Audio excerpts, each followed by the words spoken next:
Salatullah, salamullah. Assalamualaikum warahmatullahi wabarakatuh. Waalaikumsalam warahmatullahi wabarakatuh. Bihamdillah wassalatu wassalamu ala rasulillah wa ala alihi wa sahbihi wa mawalah wa la hawla wa la quwata illa billahi wa ba'd. Alhamdulillah, segala puja dan puji hanya milik Allah subhanahu wa ta'ala. Salawat dan juga salam kita hadiahkan kepada Rasul kita Nabi besar Muhammad sallallahu alaihi wa alihi wasallam. Ma'asyiral muslimin wal muslimat rahimakumullah.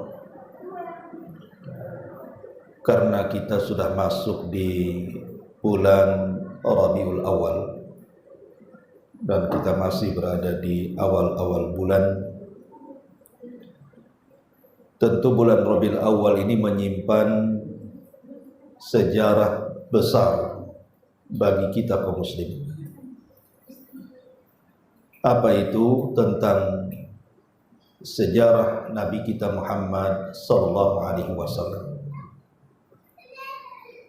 Karena bulan Rabiul Awal ini boleh dikata menyingkat atau meringkas seluruh kehidupan Nabi sallallahu alaihi wasallam. Karena ada peristiwa besar di dalam sejarah yang terjadi di bulan Rabiul Awal, di mana dua peristiwa disepakati dan satu diperselisihkan. Adapun peristiwa yang pertama tentang kelahiran Nabi, itu memang diperselisihkan, tetapi yang masyhur memang beliau lahir di bulan Rabiul Awal. Kemudian yang kedua, hijrah Rasul.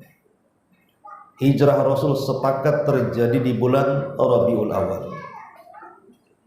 Dan yang ketiga, wafatnya Nabi sallallahu alaihi wasallam juga disepakati terjadi di bulan Rabiul Awal. Jadi awal, tengah dan akhir itu semua terjadi di bulan Rabiul Awal. Awal kelahiran, tengah hijrahnya Nabi, dan akhir wafatnya Nabi sallallahu alaihi wasallam. Makanya bulan Rabiul Awal itu menyingkat sejarah Nabi dari awal sampai akhir. Menarik untuk kita kisahkan, karena salah satu pertanyaan yang akan ditanyakan dalam kuburan adalah pertanyaan siapa Nabi. Secara otomatis kita harus paham dan mengenal siapa Nabi kita, karena malaikat Munkar dan Nakir akan bertanya soal itu. Wa ma nabiyuka, siapa Nabi? Bagaimana kita akan menjawab pertanyaan itu kalau kita tidak mengenal siapa Nabi kita? Minimalnya sejarahnya. Kemudian berusaha untuk melaksanakan sunnah-sunnahnya. Malam ini kita akan mencoba pelan-pelan, mungkin menyita waktu agak panjang, gak apa-apa ya. Karena sejarah Nabi Shallallahu Alaihi Wasallam ini tidak bisa kita kisahkan hanya sejam 2 jam sebenarnya. Boleh jadi kehidupan kita sudah tidak ada, kisah Nabi itu belum tentu selesai dikaji.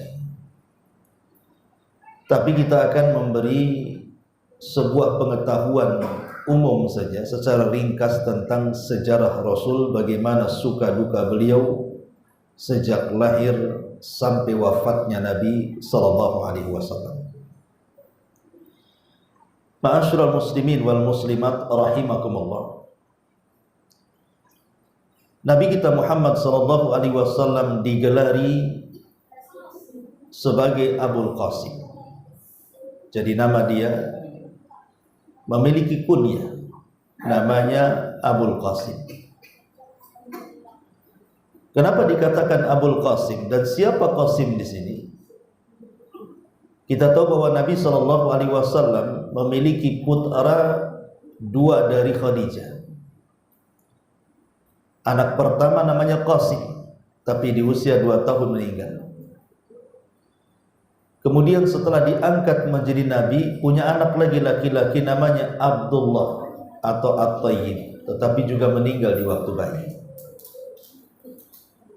Sehingga kemudian karena Qasim itu anak pertama laki-laki, dan anak laki-laki di masa itu sangat berharga, berbeda dengan anak wanita di masa itu sangat rendah sekali, sampai banyak anak wanita itu dikubur hidup-hidup. Makanya anak laki-laki itu jadi kebanggaan di zaman itu. Lah Nabi SAW dikunyah dengan anak pertamanya, namanya Qasim. Makanya beliau dipanggil dengan Abu Al-Qasim. Dan itu juga disabdakan oleh Nabi SAW ketika melarang puasa di hari yang diragukan 1 hari atau 2 hari sebelum Ramadan. Kata Nabi SAW, barang siapa yang berpuasa yang diragukan di dalamnya 1 atau 2 hari sebelum masuk puasa Ramadan, faqad asa Abul Qasim, maka dia telah bermaksiat kepada bapaknya Qasim. Maksudnya Nabi SAW. Ma'asyiral muslimin wal muslimat rahimani wa rahimakumullah. Adapun keluarga Nabi SAW, beliau terlahir dari seorang laki-laki yang bernama Abdullah. Dan Abdullah adalah putra kesayangan dari Abdul Muthalib. Abdul Muthalib pernah bernazar ketika dia menemukan air Zam-Zam itu, kalau dia punya 10 anak laki-laki, maka aku akan sembelih salah satunya. Lah rupanya nazarnya dikabulkan. Abdul Muthalib punya anak 10. Maka bagaimanapun dia harus melaksanakan nazarnya kan. Lalu siapa dari 10 anak Abdul Muthalib yang harus disembelih itu? Rupanya jatuh kepada Abdullah. Tapi karena kemudian permintaan orang-orang Quraisy agar jangan disembelih karena nanti akan menjadi sebuah percontohan bagi orang-orang Quraisy, setiap punya anak 10 disembelih 1 pula. Makanya Abdul Muthalib kemudian berkonsultasi kepada seorang dukun. Kemudian dukun itulah memberikan solusi untuk diundi dengan unta. Sekali ngundi itu 10 ekor unta. Kemudian setiap diundi yang keluar tetap nama Abdullah sampai 10 kali. Baru di 10 undian itu setelah 100 unta dikorbankan, baru kemudian yang keluar unta. Makanya Abdul Muthalib akhirnya menyembelih 100 ekor unta untuk menyelamatkan nyawa Abdullah. Makanya Abdullah itu adalah anak yang akan disembelih Abdul Muthalib, sama dengan kondisi kakek buyut mereka. Siapa? Nabi Ismail juga akan disembelih oleh Ibrahim karena perintah Allah Subhanahu wa taala. Makanya Rasul disebut ibnu dzabihatain, anak dari 2 orang yang akan disembelih. Pertama ayahnya Abdullah, yang kedua kakek buyutnya Ismail alaihi salam. Adapun ibunya adalah Aminah bintu Wahb. 2 manusia mulia ini kemudian menikah di waktu muda. Ada yang mengatakan usia Abdullah ketika itu belasan tahun, mungkin ya 16-17 tahun, karena biasa orang Arab itu kalau menikah di waktu muda di zaman itu. Oh, zaman sekarang udah kuliah aja tak mau kawin-kawin, sampai cari pekerjaan. Nanti usia 50 tahun baru pusing dia cari jodoh. Punya anak bayi bukan seperti bapak dengan anak, kakek dengan anak, jadi karena udah tua masalahnya kan. Jadi orang dulu itu menikah muda-muda gitu, makanya juga banyak anaknya jadinya, kayak orang kampung lah kan, yang seperti itu. Ma'asyiral muslimin yang dimuliakan Allah Azza wa Jalla. Allah Subhanahu wa taala berfirman dalam surah Ad-Duha, wa wajadaka yatiman fa'awa. Dan Allah mendapati engkau wahai Muhammad dalam kondisi yatim, tapi Allah lah yang menjaga. Nabi SAW terlahir yatim karena Abdullah meninggal di perjalanan beliau ketika berdagang, singgah di Madinah, kemudian terkena wabah, akhirnya meninggal. Lah sementara Nabi SAW itu masih di perut ibunya, usianya masih 6 bulan. Jadi ketika Nabi SAW lahir saja tidak sempat melihat ayahnya seperti apa. Makanya Nabi SAW dikatakan seyatim-yatimnya anak yatim, karena beliau masih di kandungan ayahnya meninggal. Jadi ketika terlahir tidak bisa menggambarkan seperti ayahnya. Di zaman itu kan belum ada foto, ya kan? Di zaman sekarang walaupun meninggal di kandungan ada fotonya di handphone. Ini bapakmu katanya, kan? Zaman dulu kan tidak ada kan gitu ya. Jadi tidak bisa dibayangkan ayahnya seperti apa. Ada peristiwa besar saat kelahiran Nabi SAW. Memang banyak riwayat-riwayatnya lemah. Seperti umpamanya ketika lahirnya Nabi SAW, api Majusi yang dijaga ratusan tahun tidak padam tiba-tiba padam. Kemudian 14 tiang yang menyanggah kerajaan Persia tiba-tiba roboh. Dan banyak lagi. Tetapi ada yang sahih di antara peristiwa-peristiwa aneh sebelum kelahiran atau saat kelahiran Rasul. Saya akan sebutkan 2 yang jelas-jelas sahih. Pertama, peristiwa yang digambarkan dalam Al-Quran dan menjadi nama dalam surat yang disebut dengan Al-Fil. Kemudian kisahnya disebut Ashabul Fil. Perang gajah. Lah perang gajah ini terjadi 1,5 bulan sebelum kelahiran Nabi, atau sekitar 50 hari sebelum kelahiran Nabi SAW terjadi penyerangan yang dilakukan oleh Abrahah al-Asram dengan pasukan gajahnya itu. Sebenarnya gajahnya tidak banyak. Ada yang mengatakan 4 ekor, ada yang mengatakan 8 ekor, lebihnya ya kuda dan jalan kaki. Mungkin lebih banyak kudanya gitu ya. Tapi kenapa disebut pasukan gajah? Karena orang Arab di zaman itu tidak kenal gajah, dan gak ada gajah di Arab. Abraha pun mengambil gajah itu dikirim dari Ethiopia, dari pusat kerajaan Najasyi. Makanya ketika ada gajah itu ya aneh jadinya. Makanya kemudian disebut pasukan bergajah. Lah Abrahatul Asram ini ketika menyerang kota Mekah sebenarnya tidak ingin berperang dengan orang Arab, tidak. Abraha itu tidak hendak berperang dengan orang Arab. Walaupun dia tahu bahwa kalau perang pasti menang karena pasukannya kuat. Abraha itu hanya ingin menghancurkan Ka'bah gitu saja, sebagai bentuk balas dendam karena gereja yang didirikannya di Yaman itu dihinakan oleh orang Arab.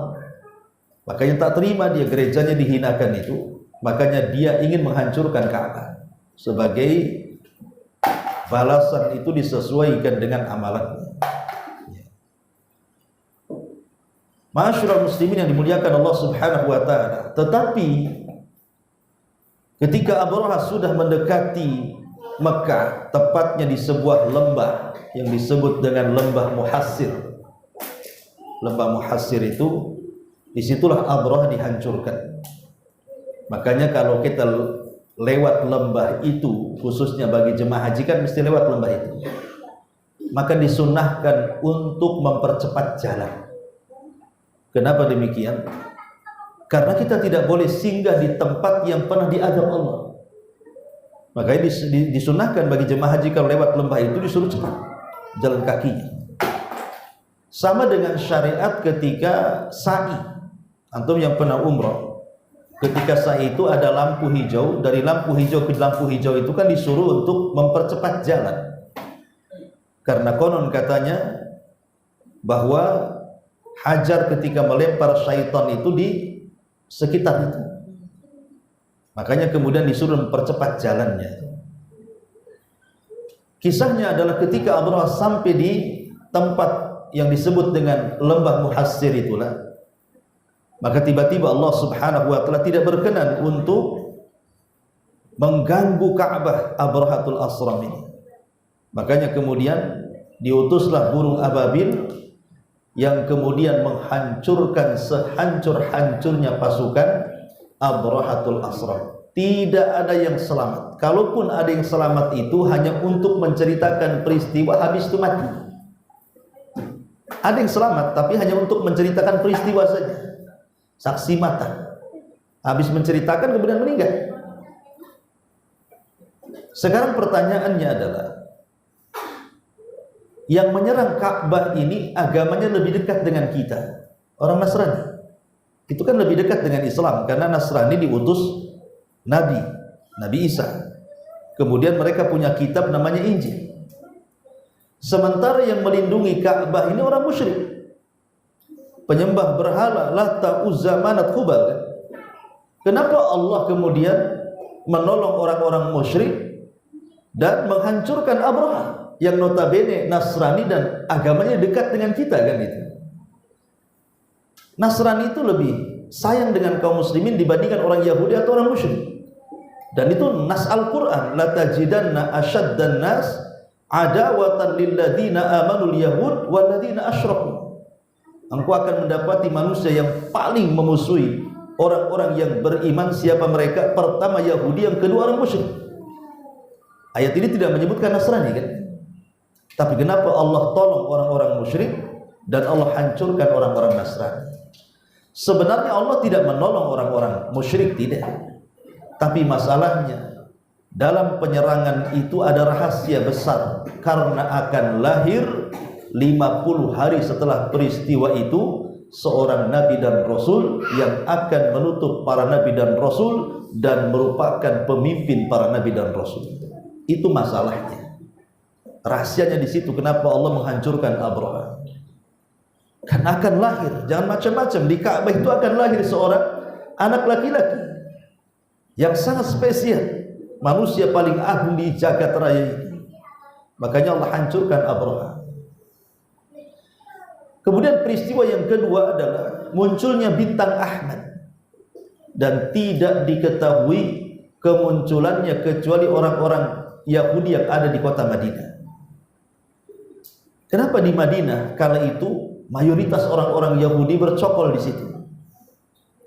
Hijrah dari Yerusalem, hijrah dari Syam ke Madinah karena ada informasi dari padri mereka, tokoh mereka, bahwa di situ akan lahir seorang nabi. Mereka sangka nabi itu turunan mereka, Bani Israel. Rupanya salah. Nabi itu muncul dari Bani Ismail alias orang Arab yang selama ini menjadi musuh mereka. Lah ketika kemunculan bintang itu, semua tokoh-tokoh Yahudi keluar. Kemudian mereka mengatakan kepada orang-orang Yahudi yang ada di Madinah dan sekitarnya sampai kepada Khaybar, ada enggak di malam kemunculan bintang itu seorang anak yang lahir? Rupanya malam itu tidak ada orang yang lahir, orang-orang Yahudi. Jadi mereka penasaran, harusnya ada yang lahir, karena bintang Ahmad itu menunjukkan kelahiran Nabi yang mereka tunggu.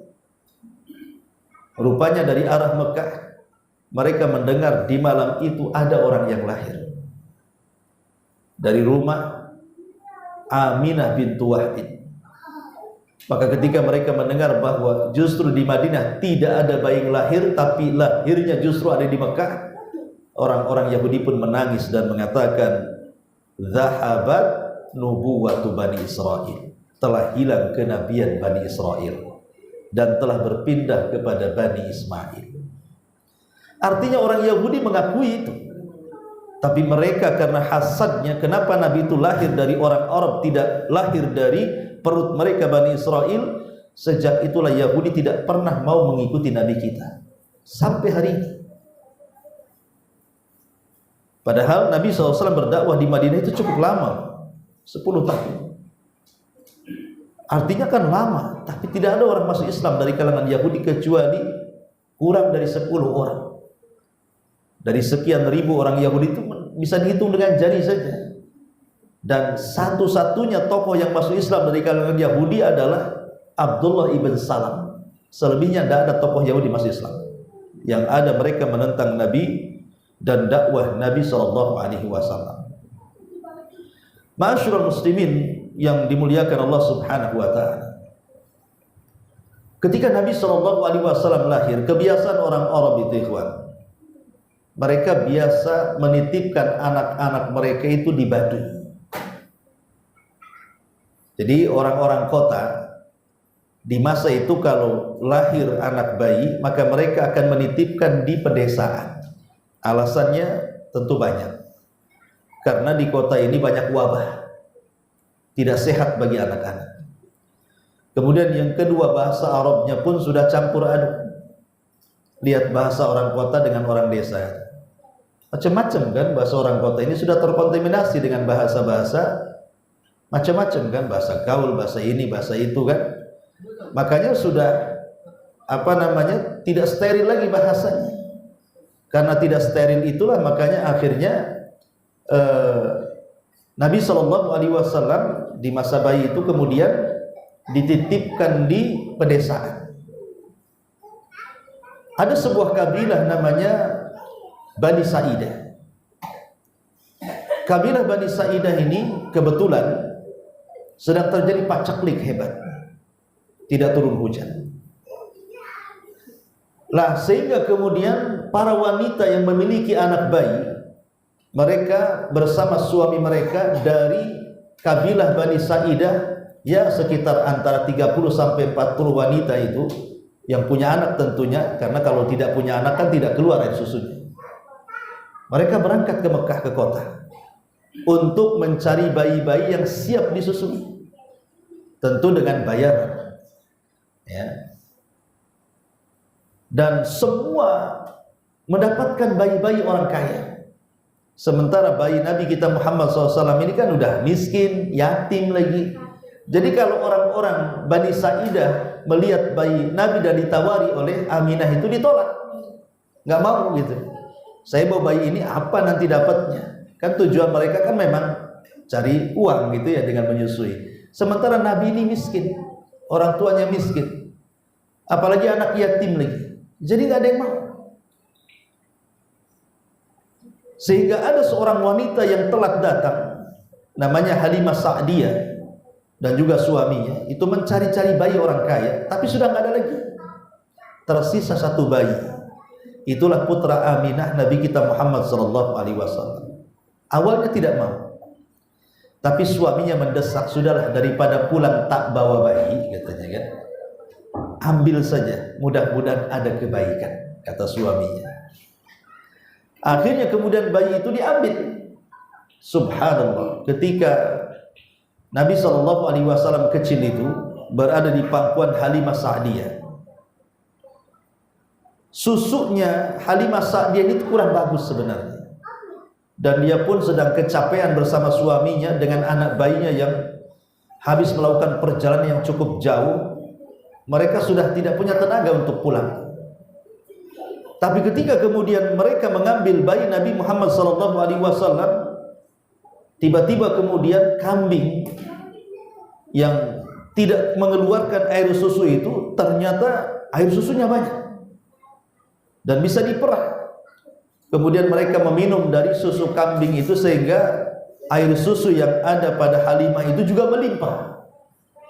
Akhirnya kemudian dia pun menyusui putranya dan juga menyusui Nabi kita Muhammad SAW. Anehnya adalah ketika Nabi SAW diletakkan di tete sebelah kirinya Halimah, Rasul tak mau, tidak mau dia. Tapi kalau diletakkan di tete sebelah kanan, dia mau. Kenapa demikian? Seolah-olah Rasul kecil tahu bahwa tete sebelah kiri Halimah itu untuk putranya Halimah yang masih bayi, ya saudara sepersusuannya. Jadi dia tidak mau mengambil hak daripada saudara sepersusuannya. Subhanallah, bayi-bayi tahu mana hak dia, mana hak orang kan. Antum dah tua, tak tahu pula hak saya, hak dia tak tahu. Main ambil saja. Kan itu ya. Ini bayi-bayi tahu hak dia. Ini tidak boleh diambil. Ini hak saudara persusuan saya. Jadi dia hanya milih tetes sebelah kanan saja. Subhanallah, malam itu mereka bisa tidur dengan nyenyak di Mekah. Dan ketika mereka terbangun di pagi hari, Allah berikan kekuatan, hilang sakitnya. Bahkan kambingnya gemuk-gemuk, bahkan untanya yang krempeng itu seolah-olah memiliki kekuatan. Sementara kawan-kawannya sudah pulang duluan berhari-hari. Tapi disitulah letaknya ada irhasat, keanehan dan keajaiban.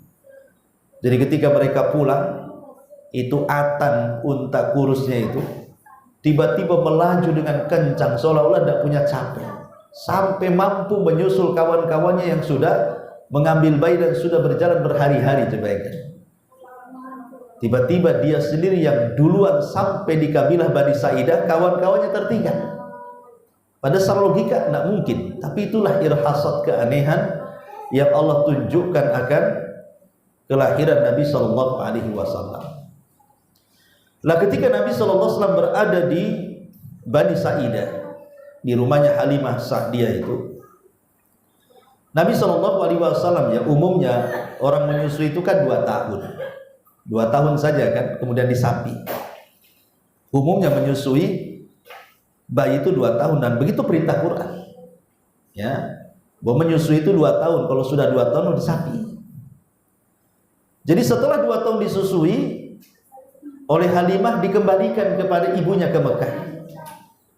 Padahal sebenarnya Halimah masih berat untuk mengembalikan Rasul. Kenapa? Karena selama Rasul berada di pangkuan Halimah itu banyak peristiwa aneh. Ya salah satunya kemudian sering hujan, kambing-kambingnya pun makin gemuk, rezekinya dimudahkan. Pokoknya sangat menguntungkan keberadaan Rasul di tengah-tengah keluarga Halimah ini. Tapi kan perjanjiannya 2 tahun, masalahnya harus dikembalikan. Entah kenapa kemudian Aminah ini, ibunda Nabi Shallallahu Alaihi Wasallam, melihat bahwa usia 2 tahun itu masih belum cukup tinggal di kota, dan meminta kepada Halimah untuk dibawa lagi balik ke Bani Sa'idah. Dan tentu Halimah sangat senang sekali. Itu yang diharapkan kan itu. Makanya akhirnya Nabi Shallallahu Alaihi Wasallam pun selama hampir kurang lebih 6 tahun berada di pangkuan Halimah Sa'diyah. Lah di akhir-akhir kekhawatiran Halimah yang kemudian memulangkan Rasul itu, sebenarnya Halimah tidak memulangkan Rasul, tetapi kan ada peristiwa yang menakutkan. Jadi ketika Nabi Shallallahu Alaihi Wasallam sedang bermain-main dengan saudara sepersusuannya, Abdullah putra Halimah, tiba-tiba kemudian datang 3 malaikat, malaikat Jibril dan 2 malaikat yang lainnya, tiba-tiba menangkap Rasul yang masih usianya masih kecil kan itu. Setelah ditangkap tiba-tiba dibelah dadanya, dan itulah pembelahan dada pertama Nabi. Tiba-tiba diambil jantungnya, kemudian dicuci dengan air zam-zam di bejana emas, kemudian dimasukkan lagi, kemudian dijahit kembali, dan itu disaksikan oleh saudara sepersusuan. Namanya anak-anak usia 5-6 tahun tentu polos. Cerita sama ibunya. Ibunya ketakutan, apalagi setelah kemudian melihat bekas jahitannya masih ada. Dan tentu ini medis malaikat. Kalau medis manusia dah matilah, pakai alat bios lah, mati jerit-jerit kan. Ini kan medisnya malaikat. Ya. Jadi kuasa Allah Subhanahu wa taala, Rasul tidak merasakan sakit. Lah karena kekhawatiran jangan-jangan yang mendatangi bukan malaikat, jangan-jangan yang mendatangi setan, jangan-jangan yang mendatangi genderuwo, macam-macam lah kekhawatiran Halimah itu, makanya oleh Halimah di usia 6 tahun dikembalikan kepada kepada Aminah. Tapi anehnya ketika kemudian Halimah menceritakan peristiwa itu, peristiwa tentang hal yang menakutkan, pembelahan dada itu, kok kayaknya dah ada khawatir di raut muka Aminah. Sampai Aminah mengatakan, aku tidak heran dengan anakku, karena peristiwa yang lebih memukau saat kelahiran aku pernah menyaksikannya gitu. Jadi saat Rasul dilahirkan, sebagaimana Rasul sendiri yang cerita, ketika dilahirkan oleh Aminah, tiba-tiba memancar cahaya dari rahimnya. kemudian melesat ke arah timur dan barat, seolah-olah ingin mengatakan bahwa bayi ini kelak kalau sudah tumbuh dewasa akan menguasai Persia dan Romawi, karena cahayanya melesat ke sana. Jadi Aminah ya biasa-biasa saja, tapi karena Halimah sudah ketakutan, akhirnya Halimah pun kemudian pulang dengan menyerahkan baik-baik Nabi SAW kepada pangkuan ibundanya Aminah bintu Wahab. Nah, setelah kemudian Nabi SAW pulang kembali kepada Aminah, karena kita tahu Nabi SAW itu disusui oleh 3 wanita. Pertama yang menyusui Rasul adalah ibunda sendiri, ibunya Aminah. Tapi karena susunya kurang bagus, akhirnya disusukan dengan budaknya Abu Lahab, namanya Thuwaibah. Kebetulan dia punya anak bayi juga. Lah Rasul sempat disusui oleh Thuwaibah. Kemudian setelah disusui Thuwaibah, dan luar biasanya Thuwaibah ini kan budaknya Abu Lahab. Ketika Rasul mau disusui Thuwaibah, Abu Lahab senang. Saking senangnya dia langsung memerdekakan Thuwaibah. Sebenarnya Abu Lahab itu sangat cinta dengan Rasul waktu masih kecil. Ya, sangat senang dengan Nabi itu. Bahkan sampai Nabi SAW sudah menikah dengan Khadijah, Abu Lahab itu sangat suka dengan Nabi. Bukti kesukaannya Abu Lahab apa? Menikahkan 2 putranya dengan 2 putri Nabi. Utbah menikah dengan Ruqayyah dan Utaibah menikah dengan Ummu Kulthum. Itu kan kalau tidak senang tidak mungkin menikahkan 2 putranya kan. Kebencian Abu Lahab itu dimulai ketika Rasul mengaku jadi Nabi. Kemudian mulai mendakwahkan tauhid. Disitulah mulai kebenciannya. Makanya dia minta kepada Utaibah dan Utbah untuk menceraikan istrinya dalam rangka menyakiti Nabi.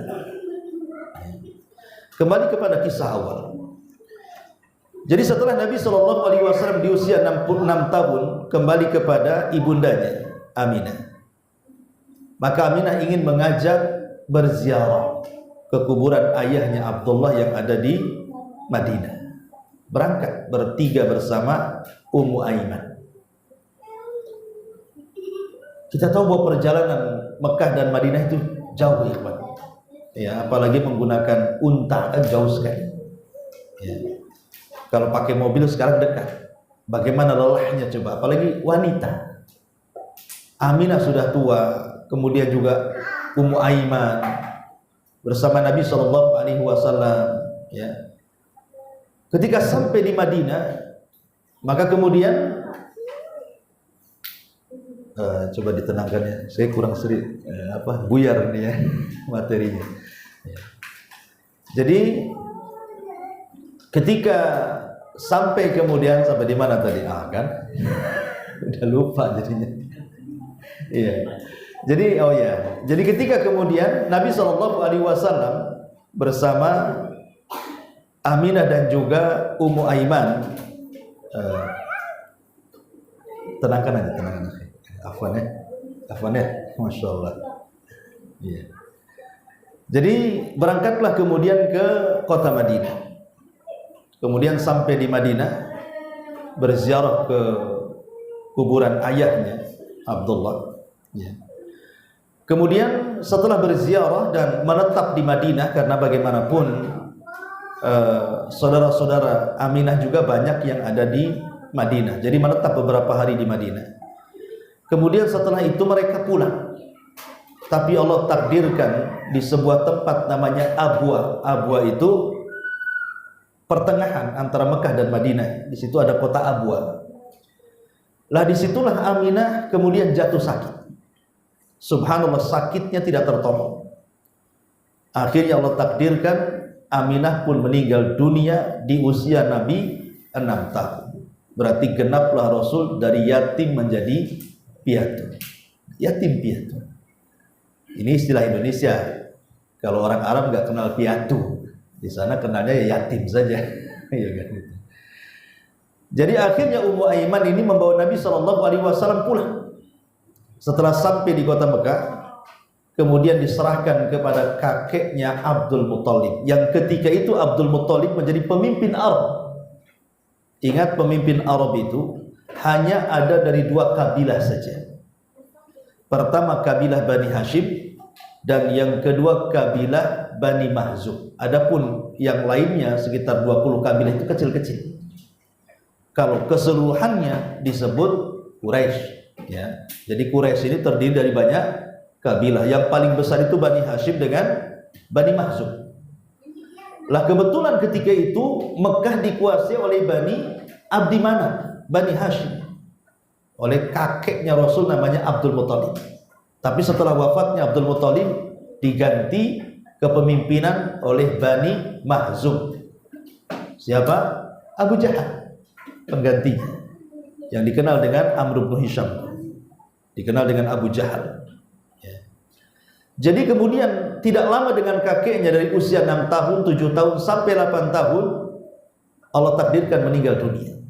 Kakeknya meninggal dunia, padahal sangat sayang dengan Nabi SAW, karena Abdul Muthalib itu punya firasat dengan Nabi, bahwa ini orang akan jadi orang besar. Dan yang memberi nama Muhammad sendiri Abdul Muthalib. Saat lahir, Abdul Muthalib itu bermimpi. Dalam mimpinya kemudian dia punya cucu, kemudian diberitahu dalam mimpinya untuk diberi nama Muhammad. Makanya ketika lahir saja bayi itu langsung dibawa ke dalam Ka'bah, kemudian langsung diberi nama Muhammad dan diberitahu masyarakat Arab bahwa ini cucuku namanya Muhammad. Dan ketika itu tidak ada orang yang namanya Muhammad. Dan Muhammad itu artinya kathratul hamdi, orang yang banyak dipuji. Makanya kenapa Abdul Muthalib ini mengajarkan kepada kita soal apa? Berilah nama anak itu nama terbaik. Karena buktinya ketika Abdul Muthalib memberi nama putra Aminah itu dengan Muhammad, orang yang akan banyak dipuji, menjadi kenyataan kan? Dan hari ini tidak ada nama yang paling banyak di dunia melebihi nama Muhammad. Coba. Makanya ketika Allah Subhanahu wa taala menurunkan ayat inna syani'aka huwal abtar, sesungguhnya yang membenci wahai Muhammad mereka yang akan terputus penyebutannya, menjadi sebuah kenyataan. Lihat, musuh-musuh Nabi tidak pernah disebut-sebut sampai hari ini. Kalaupun disebut namanya hanya untuk dalam bentuk celaan saja. Seperti Abu Lahab disebutnya, Abu Jahal disebut hanya untuk mencela. Tapi nama Muhammad sallallahu alaihi wasallam akan terus mengiang di telinga kaum muslimin, bahkan di telinga semua manusia, dari ujung barat timur sampai ke mana-mana. Ketika adzan disebut nama Muhammad, ketika bersolawat disebut nama Muhammad, ketika tasyahud dalam salat disebut nama Muhammad, ya kan? Ketika ada mu'allaf disebut nama Muhammad. Dulu namanya Michael, masuk Islam Muhammad Michael. Semua, bahkan orang kafir pun ada nama Muhammad itu, padahal dia bukan muslim, tapi kasih nama Muhammad atau Ahmad. Kenapa demikian? Karena nama ini sudah direkomendasikan Allah, wa rafa'na laka dzikrak, kami akan angkat penyebutannya. Tapi musuh-musuh Allah, musuh-musuh Nabi tenggelam namanya. Sampai orang kafir atau sesama musyrik hari ini pun tidak mau memberi nama anak-anak mereka dengan nama musuh-musuh Nabi. Pernah antum dengar ada orang kafir dikasih nama anaknya Abu Jahal? Siapa namanya? Abu Jahal, Abu Lahab. Nggak ada. Orang kafir pun tak mau. Coba bayangkan, orang kafir pun benci dengan nama itu. Buktinya tidak ada anak-anak orang kafir dikasih nama musuh-musuh Nabi. Itulah terputusnya penyebutan mereka. Nah, setelah kemudian usia Rasul sallallahu alaihi wasallam di 8 tahun, kemudian kakeknya meninggal Abdul Muthalib, maka sebelum meninggal Abdul Muthalib bertitip pesan kepada siapa? Abu Thalib. Kenapa Abu Thalib? Paman Nabi banyak yang kaya, Abu Lahab kaya, Hamzah kaya. Kenapa dititipkan kepada Abu Thalib yang miskin? Ya. Pamannya Rasul itu banyak loh. Pamannya Rasul banyak yang kaya-kaya itu. Tapi kenapa diserahkan dan diwasiatkan untuk merawat Rasul itu kepada Abu Thalib? Karena Abdul Muthalib itu istrinya banyak. Istrinya banyak, anaknya juga banyak. Dan yang seibu sebapak dengan ayahanda Rasul itu adalah Abu Thalib, itu saudara kandung. Adapun paman-paman Rasul yang lain itu saudara seibu. Tentu ketika saudara itu sekandung, ikatan emosionalnya itu kan lebih erat gitu ya. Makanya kemudian Abdul Muthalib lebih memilih Abu Thalib untuk merawat Nabi Shallallahu Alaihi Wasallam. Padahal anaknya banyak dan miskin Abu Thalib itu. Rupanya memang Allah sudah mentakdirkan seperti itu.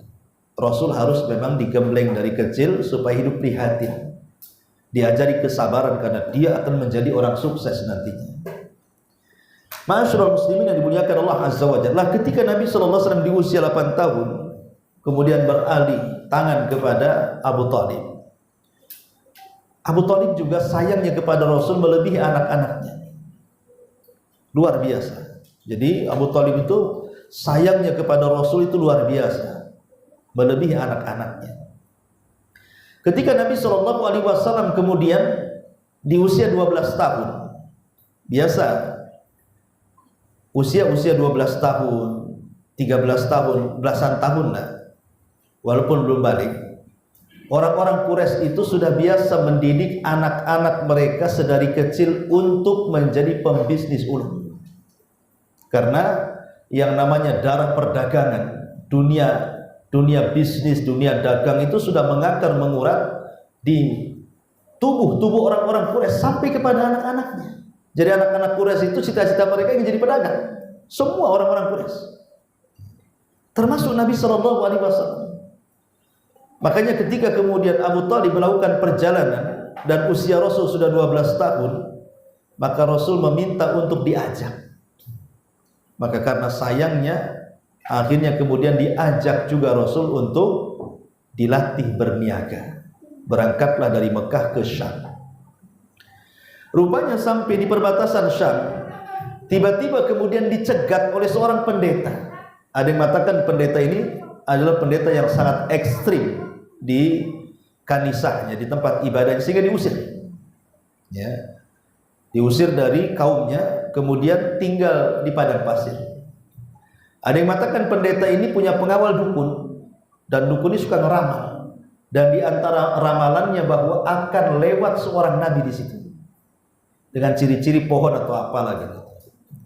Lah entah hari itu ketika ada rombongan Abu Thalib tiba-tiba dicegat oleh pendeta ini, namanya Buhairah Rahib.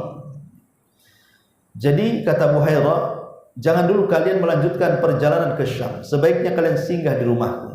Aku akan jamu makan kalian. Tumben-tumbennya dia tidak pernah menjamu kafilah-kafilah dagang, ya lewat-lewat gitu saja. Ketika kafilahnya Abu Thalib dicegat pula disuruh makan. Ketika makan, kemudian sang pendeta mengatakan, ada yang kurang di antara kalian. Kata Abu Thalib, ada putraku, dia yang menjaga barang-barang di luar. Kata Buhairah, suruh dia masuk. Ketika dia masuk, maksudnya Rasul, kaget Buhairah. Rupanya tanda-tanda kenabian ada pada dia. Kemudian ketika Buhairah memperhatikan Rasul keluar, tiba-tiba awan menaungi dia sepanjang jalan, pohon mengucapkan salam, batu mengucapkan salam, dan begitu seterusnya. Pokoknya di beberapa hari disuruh tinggal di rumahnya Buhairah, diperhatikan, dan betul-betul dia yakini Nabi yang dijanjikan itu. Makanya Buhairah mengatakan kepada Abu Thalib, sebaiknya kau jangan bawa anak ini ke Syam. Sebab orang-orang Yahudi kalau tahu tanda-tanda kenabian yang ada di bahu dia itu, maka pasti akan dibunuh. Sebaiknya bawa balik. Akhirnya dibawa balik lagi ke Mekah. Gagal Rasulullah SAW kemudian berniaga bersama Abu Thalib. Tetapi Nabi SAW tidak kehabisan akal. Walaupun usianya masih belia 12 tahun, menginjak 13 tahun, tapi dia ingin membantu ekonomi pamannya. Subhanallah, di usia 12 tahun sudah mandiri Nabi itu. Dia ingin membantu ekonomi pamannya. Dengan cara apa? Dia melihat anak-anak seusia dia. Apa kerjaannya?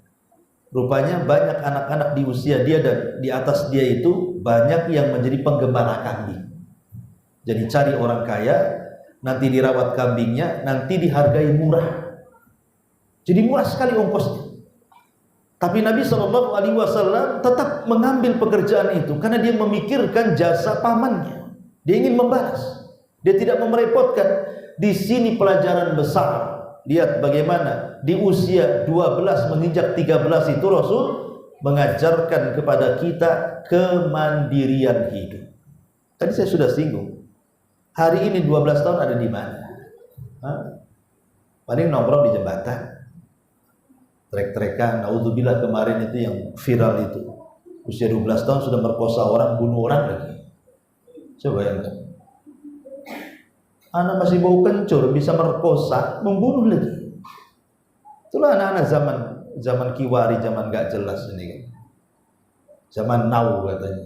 Ya. Anak-anak sekarang ya paling apa? Main gadget, main handphone, main game, nggak ada. Bahkan sudah kuliah saja masih juga WA ibunya, "Ma tolong kirim." Itu udah kuliah kan? Yang celakanya dah kawin pun juga masih dia. "Tolonglah bantu Pak, bantu Bu." Subhanallah kan? Masih kurang mandiri. Lihat Rasul itu mengajarkan kemandirian luar biasa. Harusnya orang-orang yang sudah kuliah itu janganlah minta-minta, harusnya dia balas budi orang tuanya kan itu. Anda masih mereteli juga orang tuanya.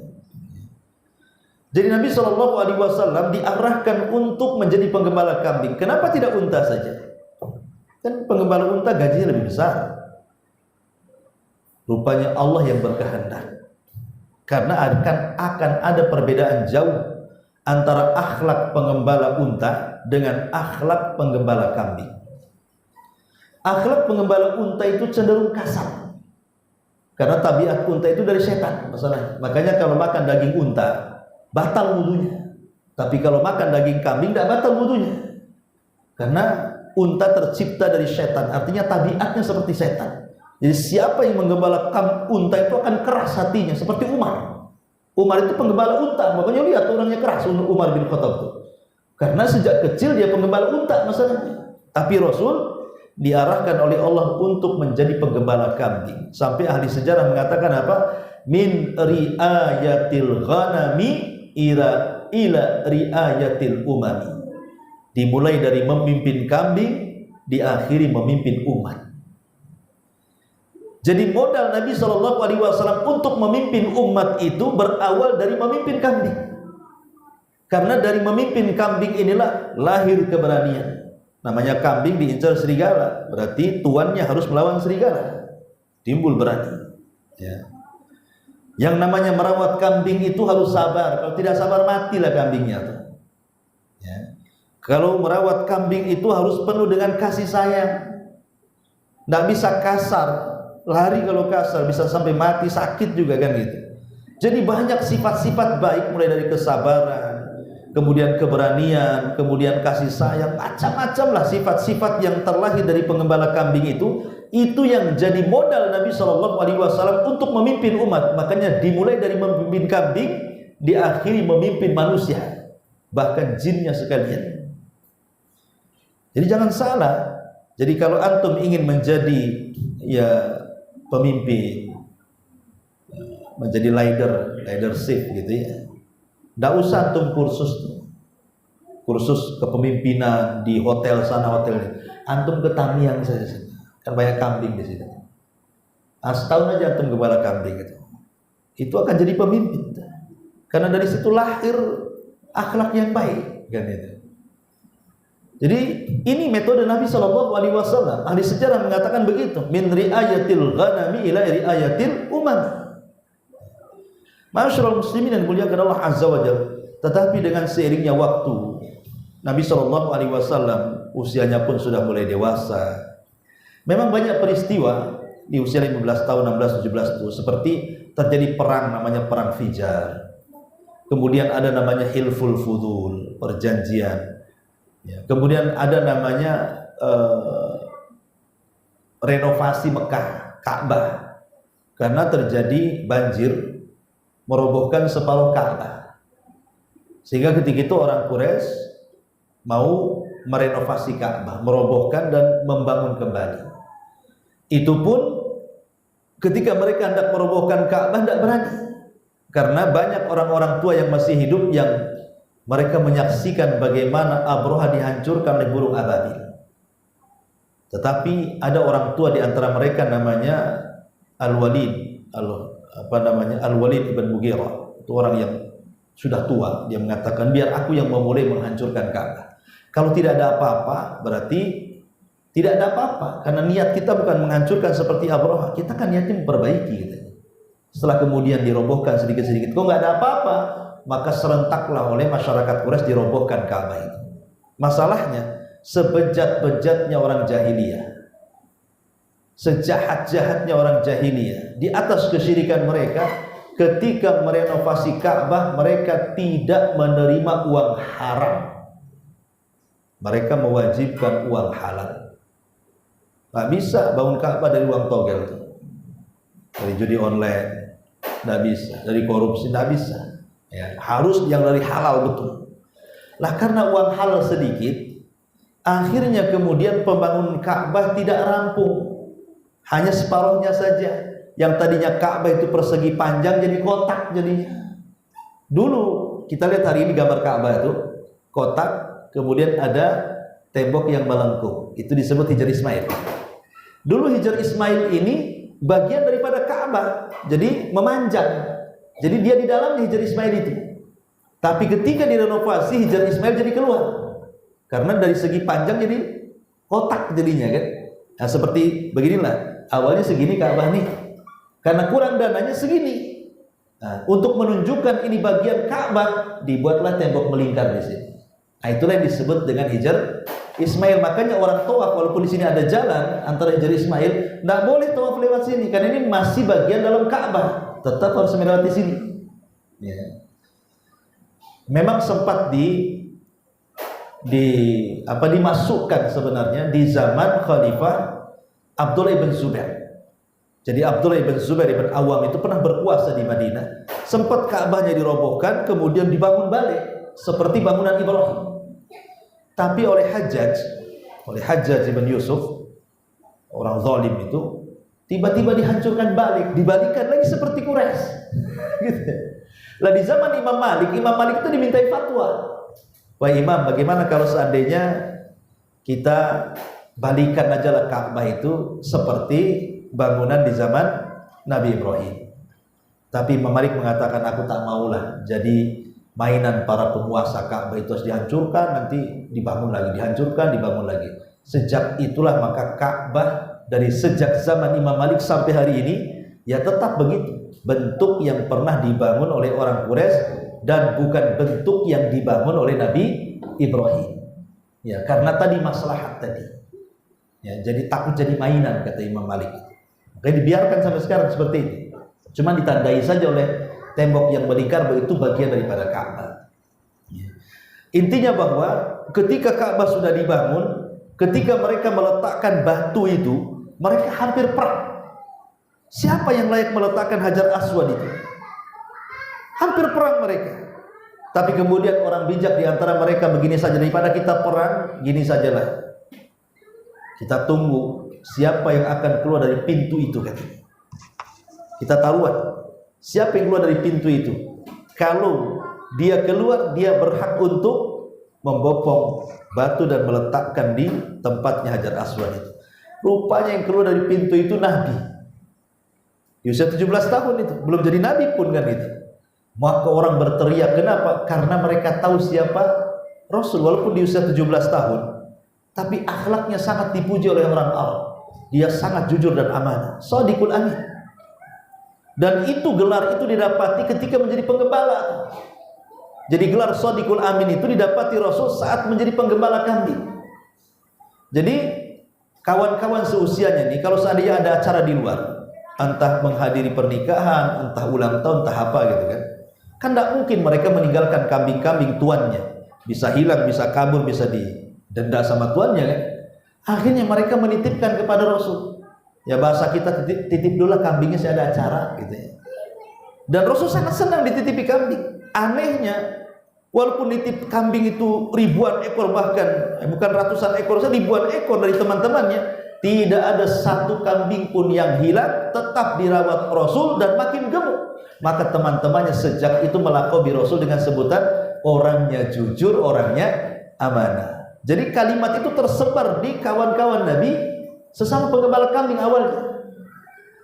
Tapi kemudian setelah Nabi dewasa, mulai terkenal nama itu bukan hanya di antara para penggembala kambing, tapi seantero Mekah. Bahkan rumah Rasul menjadi rumah titipan. Ya, jadi kalau ada orang mau safar, zaman dulu kan belum ada ATM, ya uang pun masih digondol dengan karung kan gitu ya. Oh, sekarang kan pakai ATM, tinggal gosok aja. Dulu ya pakai bawa karung lah kan gitu ya. Apalagi zaman dulu kan pakai emas, pakai perak itu uangnya. Nggak mungkin mereka dibawa dagang ke Syam, bisa dirampok orang kan gitu. Maka biasa dititipkan di rumah Nabi.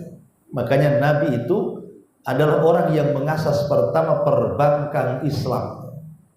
Sebelum ada sekarang bank-bank syariah, Nabi sudah buat bank syariah duluan. Ya, betul-betul bank syariah, penitipan, wadah.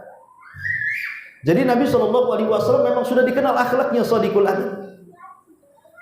Makanya ketika meletakkan Hajar Aswad, Rasul ingin menyatukan semuanya. Padahal menjadi Nabi itu. Kata Rasul gini sajalah, ambil kain, letakkan Hajar Aswad di tengah, masing-masing pegang kain, ayo kita hantarkan Hajar Aswad ke tempatnya. Subhanallah. Masing-masing senang dengan ide itu. Jadi nggak jadi perang gitu kan. Lihat bagaimana di usia 17 tahun Nabi sudah bisa menyatukan semua kabilah yang hendak perang gara-gara meletakkan batu. Luar biasa itu. Ya. Akhirnya kemudian setelah peristiwa itu di usia ya sekitar 20 tahun, maka Nabi SAW mulai beralih profesi lah. Jadi penggembala kambing mulai jadi pedagang. Mulai dia dagang kecil-kecilan di Mekah gitu ya. Ya. Kemudian dia mencoba keberuntungan berdagang sampai ke Syam.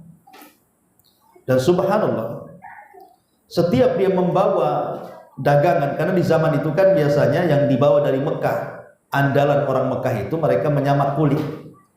Jadi kulit unta, kulit sapi, kulit kambing itu dikeringkan, disamak gitu ya.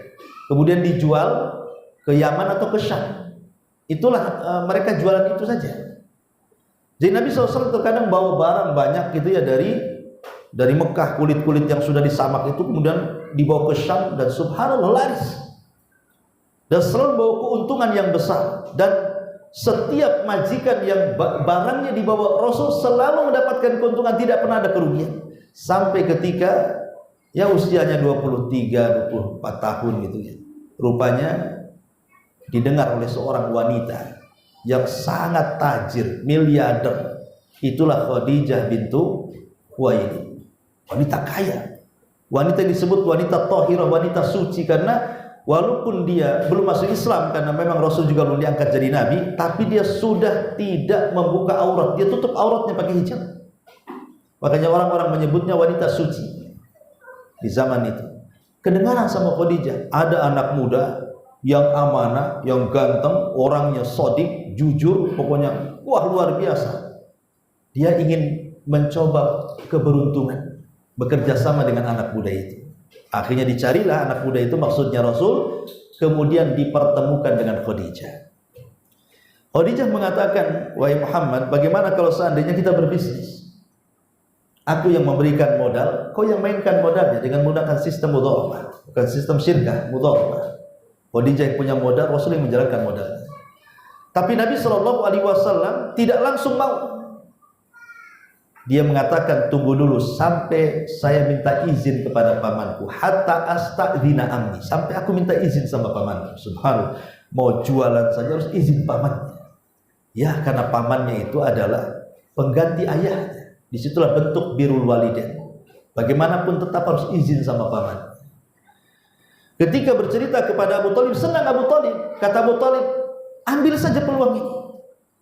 Maka sejak dapat izin dari Abu Thalib untuk mengambil peluang ini, karena Khadijah ini nggak kira-kira kalau ngasih modal, wanita kaya kan gitu ya. Maka kemudian dimainkanlah harta Khadijah dengan Nabi SAW, dan setiap membawa dagangan Khadijah baik ke Yaman ataupun ke Syam, keuntungannya berlipat ganda. Keuntungannya banyak sekali sampai Khadijah heran. Ya. Dia suka bekerja sama dengan orang, tapi tidak banyak keuntungannya. Tapi ketika dikelola oleh Nabi, untungnya selalu meroket gitu kan. Jadi dia penasaran. Belum lagi akhlaknya yang baik gitu ya. Belum lagi orang yang memang jujur, pandai dagang pula kan gitu. Makanya kemudian Khadijah kan punya budak laki-laki namanya Maisarah. Kata Khadijah, wahai Maisarah, kamu kali ini ikut bersama Muhammad. Awasi, titeni gitu bahasa kitanya ya. Lihat, catat. Apapun kejadian sepanjang perjalanan dari Mekah sampai ke Syam, nanti ceritakan kepadaku. Yang kau lihat dari Muhammad itu apa? Maka Maisarah pun kemudian diikutkan dalam berniaga bersama Nabi SAW. Subhanallah, Maisarah melihat akhlak yang luar biasa. Kemudian keajaiban-keajaiban yang luar biasa. Sepanjang jalan, awan itu senantiasa mengikuti Rasul seolah-olah tidak pernah kepanasan dengan teriknya matahari. Anda tahu di Arab itu kan panas kan itu ya. Kemudian juga batu-batu yang lewat itu mengucapkan salam. Kemudian setiap lewat pohon mengucapkan salam. Banyak keanehan yang ditulis oleh Maisarah tentang perjalanan. Belum ketika sampai di Syam bagaimana cara berniaga yang luar biasa yang dilakukan Rasul, semua dicatat untuk dilaporkan kepada Khadijah. Jadi ketika dapat informasi dari Maisarah itulah makin suka Khadijah dengan Nabi. Belakangan jatuh cinta. Akhirnya ingin menikah dengan Rasul. Lah ketika itulah keinginannya dikemukakan kepada saudarinya namanya Nafisah. Jadi Khadijah mengatakan kepada Nafisah, Nafisah, kau datanglah kepada Muhammad. Mau enggak dia nikah sama? Coba. Bukan Rasul yang datang kepada Khadijah, mau enggak nikah dengan aku? Ya enggak mungkin majikannya kan gitu ya. Dia ngasih modal, kurang ajar bahasanya ya. Ini enggak majikannya. Kalau antum di posisi Nabi, ada janda, kaya, akhlaknya bagus gitu ya. Miliarder, rumahnya di mana-mana, datang ke antum yang kere. Mau enggak nikah dengan aku? Kira-kira jawaban antum mau gitu. Besok kira-kira. Enggak, Nabi SAW tidak langsung menerima. Padahal sudah jelas, walaupun dia janda menikah 2 kali, tapi dia orang cantik, ya namanya orang kaya, walaupun tua kalau banyak hartanya itu biasanya muda kan? Logikanya kan begitu kan? Kalau ada orang kaya, kemudian dia usianya sudah ya 40 tahun. 40 tahun kalau dijawab 40 tahun ketika menikah dengan Rasul. Lihat orang-orang kaya di usia 40 tahun itu. Tak kelihatan tua kan? Ya karena mereka punya duit, bisa merawat. Coba orang miskin. Jangan cerita 40 tahun, 20 tahun kayak nenek-nenek. Karena tidak ada perawatan, tidak bisa beli skincare atau apa istilahnya, kan gitu ya. Apalagi disuruh kerja sama orang tuanya, bantu orang tuanya, apalagi pun kerjanya dipanas-panaskan. Makanya lihat Nabi SAW mendapatkan keberuntungan yang luar biasa. Tapi Rasul tidak langsung mengiyakan. Dia mengatakan apa? Tunggu dulu wahai Nafisah. Bilang sama Khadijah, tunggu sampai aku minta izin pamanku. Lagi-lagi dia minta izin paman. Mau dagang minta izin, mau nikah pun minta izin. Subhanallah, birrul walidain. Ya. Orang sekarang mana, apalagi antum anak rantau. Antum kawin di Batam, orang tua tak tahu. 10 tahun di Batam pulang bawa 5 anak. Bingung orang tua ini siapa kan? Gak ada izin-izin ya kan. Tapi Rasul ini mengajarkan bagaimana birrul walidain. Mengajarkan birrul walidain. Masyaallah muslimin yang dimuliakan Allah Azza wa Jalla. Singkat kata akhirnya menikahlah Rasul dengan Khadijah dan dilamarkan oleh Abu Thalib. Subhanallah, belum pernah terjadi di mana seorang laki-laki melamar seorang wanita yang maharnya itu sangat fantastis dan sangat menghargai seorang wanita di zaman itu. Tidak ada laki-laki yang menghargai wanita di zaman itu. Tapi Nabi SAW berikan contoh, beginilah akhlak, bagaimana cara memuliakan seorang wanita. Maka Nabi SAW kemudian di usia 25 tahun dan sudah menjadi pedagang sukses gitu ya, dia pun berhasil mengumpulkan banyak uang. Kemudian dia membeli 20 ekor unta betina, dan unta betina itu lebih mahal dibandingkan unta jantan, dengan uang sekitar ya 400 dirham. Ya 400 dirham ya berapalah ya, banyak juga 400 dirham. Karena rata-rata Nabi SAW kalau menikah itu maharnya 400 dirham dengan semua istri. Istrinya Rasul kan 11. Ya. baik dengan Aisyah maharnya 400 dirham, kemudian dengan Saudah juga 400 dirham, dengan Hafsah rata-rata mahar Rasul itu 400 dirham, kecuali Khadijah. Khadijah itu plus uang plus unta, jadi luar biasa maharnya, karena memang itulah wanita yang paling dicintai Nabi Shallallahu Alaihi Wasallam. Dan selama menikah dengan Khadijah, Rasul tidak pernah poligami dan sangat mencintai Khadijah. Makanya kematian Khadijah itu sangat memukul Nabi sampai tahunnya disebut tahun kesedihan. Setahun tidak bisa melupakan Khadijah. Ya, makanya luar biasa tuh Khadijah di mata Nabi SAW, sampai satu hari Aisyah itu pernah cemburu. Karena biasanya begini, kalau ada saudari Khadijah bertamu ke rumah Rasul, Rasul ini terkadang suara saudari dengan Khadijah itu hampir mirip-mirip suaranya. Jadi kalau diingatkan dengan suara saudarinya Khadijah, teringat dengan Khadijah. Kalau teringat dengan Khadijah, langsung menyembelih kambing, kemudian dagingnya dibagi-bagikan ke saudara-saudara dan teman-teman Khadijah. Sehingga Aisyah ini heran dengan perlakuan Nabi kepada Khadijah dan mengatakan, Rasul, di depanmu lo ada gadis masih muda, cantik, kok bisa kamu memuji nenek-nenek yang sudah mati? Jadi Aisyah cemburu gitu kan. Dia sudah mati, sudah nenek-nenek pun, di depanmu lo ada gadis cantik, kok kamu gak tertarik dengan aku? Asli dia aja disebut-sebut. Nah, kadang-kadang ikhwan, ini kalau istri Nabi saja berpoligami bisa cemburu sama orang yang sudah meninggal. Ya, memang begitu. Jadi akhirnya kemudian Rasulullah SAW ingin menjelaskan posisi Khadijah di mata Aisyah. Kenapa begitu sayang dengan Khadijah dan cinta? Maka Rasul mengatakan, ya Aisyah, bukan begitu. Khadijah itu wanita yang pertama beriman di saat manusia kafir. Khadijah wanita yang pertama membenarkan di saat manusia mendustakan. Khadijah yang menginfakkan semua hartanya di saat manusia bakhil. Dan dari rahimnya lahirlah keturunanku. Dan ini tidak ada pada istri-istriku termasuk aku. Kata Rasul. Ya, dijelaskan, makanya Aisyah langsung terdiam.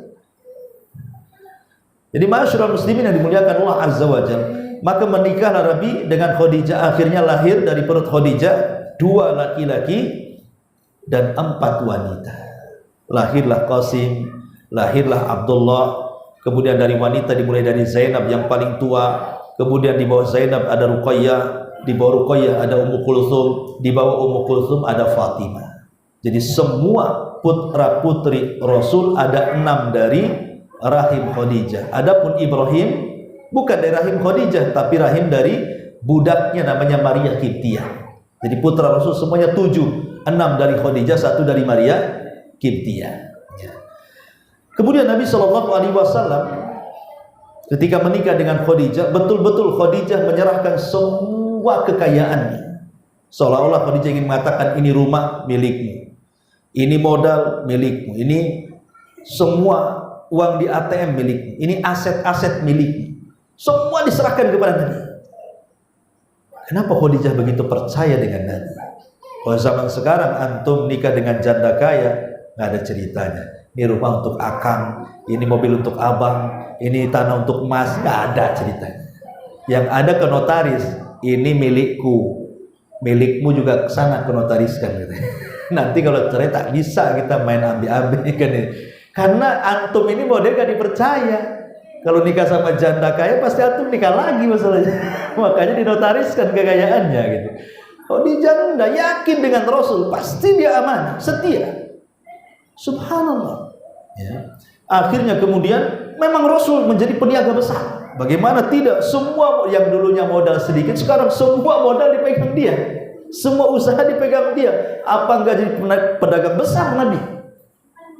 Jadi Nabi itu menjadi pedagang sukses besar sekali. Disitulah dia kenal dengan orang-orang sesama pedagang besar. Ya namanya pedagang besar ya pasti kawannya juga pedagang besar kan. Gitu. Kalau pedagang kecil ya dengan pedagang kecil. Orang jual es cincau ya kawannya sama-sama jual es kan gitu ya. Tak mungkin jual es cincau pula kawannya yang punya PT Timah kan nggak ketemu kan. Jadi Nabi ya kawannya dengan pedagang-pedagang besar. Disitulah kenal Abu Bakar, kenal Utsman, kenal Abdurrahman, kenal pedagang-pedagang Abu Ubaidah, kenal jadinya tokoh-tokoh yang kelak justru mereka masuk Islam. Tapi Nabi sudah kenal Ya, dengan pedagang-pedagang sukses ini di masa dia jadi pedagang. Dan pedagang itu subhanallah berbeda dengan orang yang kerja di PT, dengan buruh, beda. Karena pergaulan pedagang ini biasanya luas. Kalau orang di PT ya sesama orang PT aja, dari 50 tahun dia kerja sampai pensiunnya itu aja kawannya tuh. Atau orang yang kerja di kantor jadi guru, itu aja kawannya. Tapi pedagang ini kan belusukan kemana-mana. Coba tuh pedagang es tuh, belusukan ke gang-gang, akhirnya kenal semua orang kan. Pedagang ini luas dia jangkauannya, dan memang Allah sudah persiapkan seperti itu.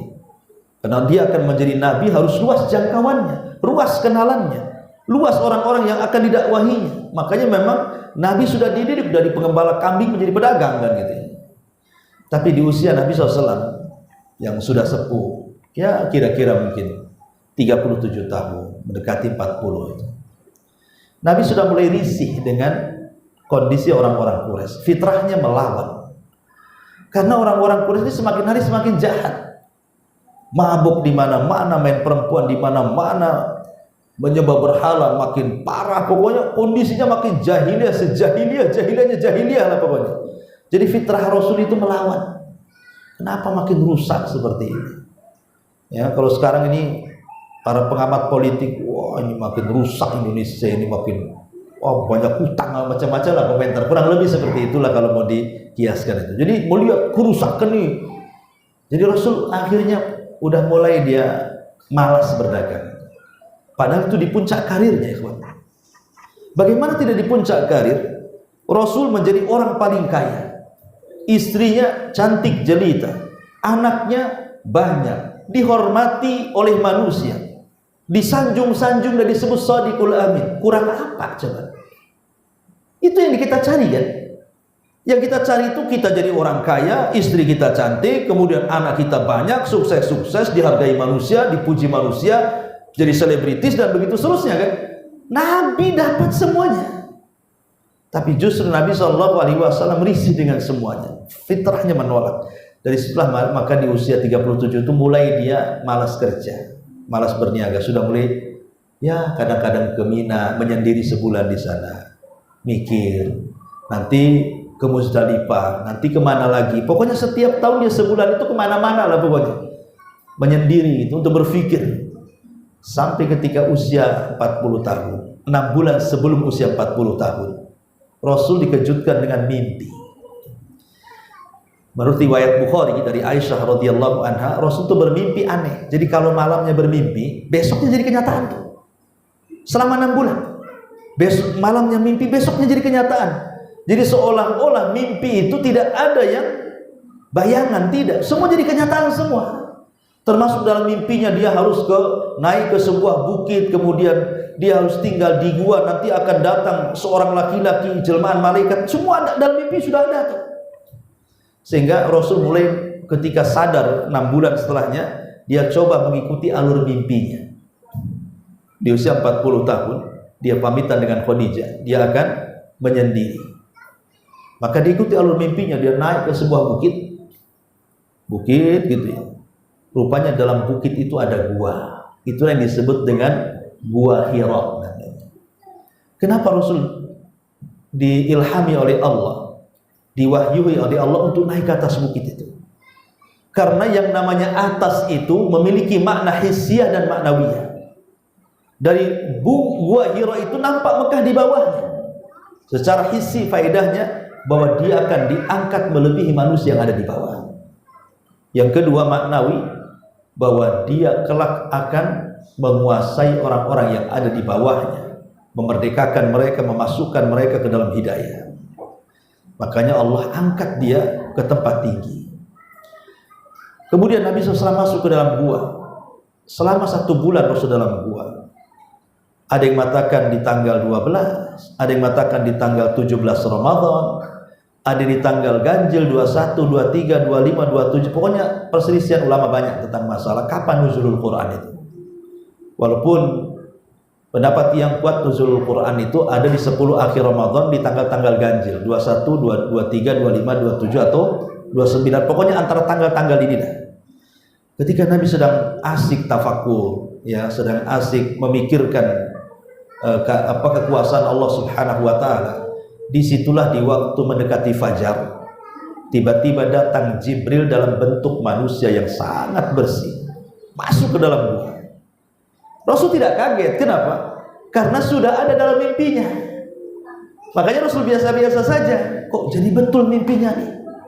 Tiba-tiba mendekati Rasul, merangkul Rasul, tiba-tiba membisikkan di telinga Rasul, "Iqra ya Muhammad." Baca wahai Muhammad. Dalam pikiran Rasul, baca itu artinya ya baca tulis. Lah Rasul buta huruf, tidak bisa baca, tidak bisa nulis. Makanya Nabi SAW mengatakan, "Ma ana biqari." Saya tak bisa baca. Ya, saya tak bisa baca. Jibril mengatakan, "Iqra ya Muhammad." Makin dipeluk erat lagi. Kata Rasul, "Saya tak bisa baca," sampai 3 kali. Baru kemudian Jibril mentalkin Rasul dengan mengatakan, "Iqra bismi rabbikal ladzi khalaq, khalaqal insana min 'alaq, iqra wa rabbukal akram alladzi 'allama bil qalam, 'allamal insana ma lam ya'lam." Turun 5 ayat pertama surah Al-Alaq. Dari sini resmi Rasul kita didaulat menjadi nabi. Didaulat jadi nabi.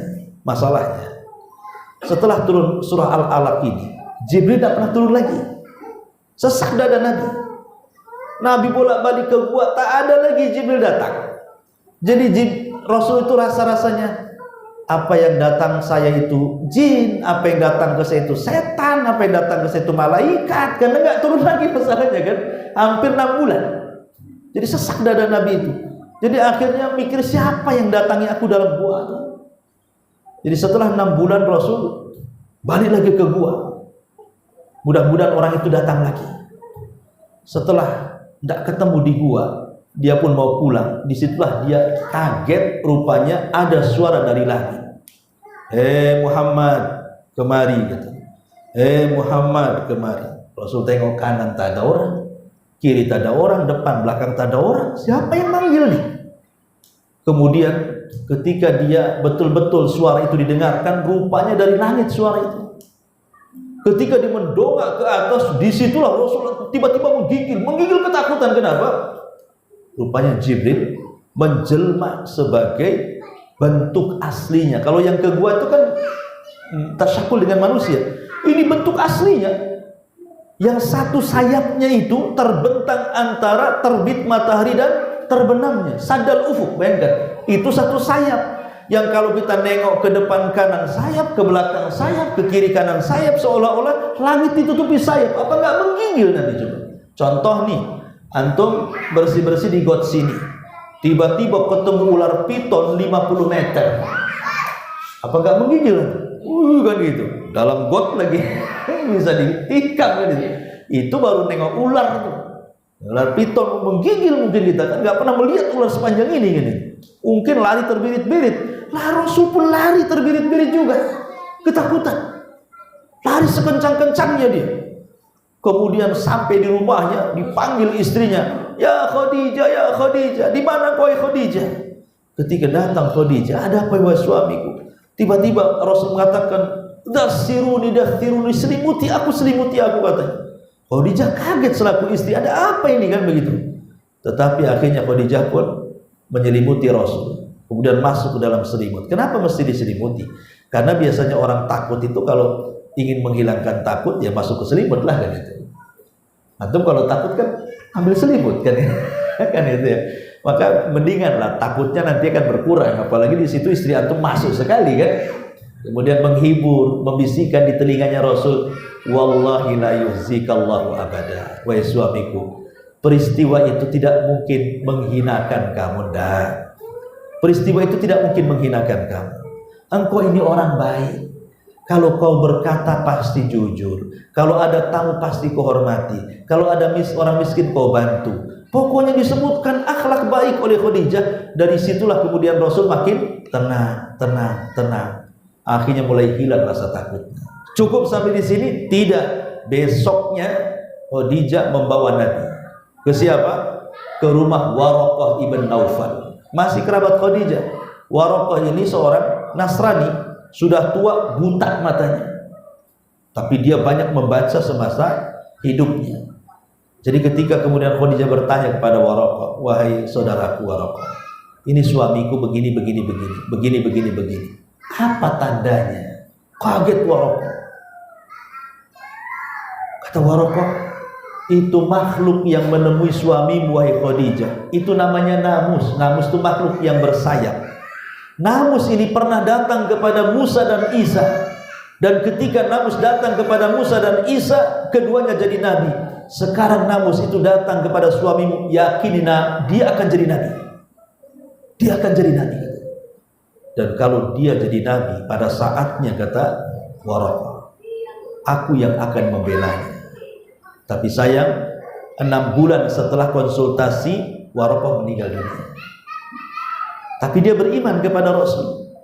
Sehingga terjadi perselisihan, siapa orang dewasa yang pertama beriman kepada Rasul? Abu Bakar kah?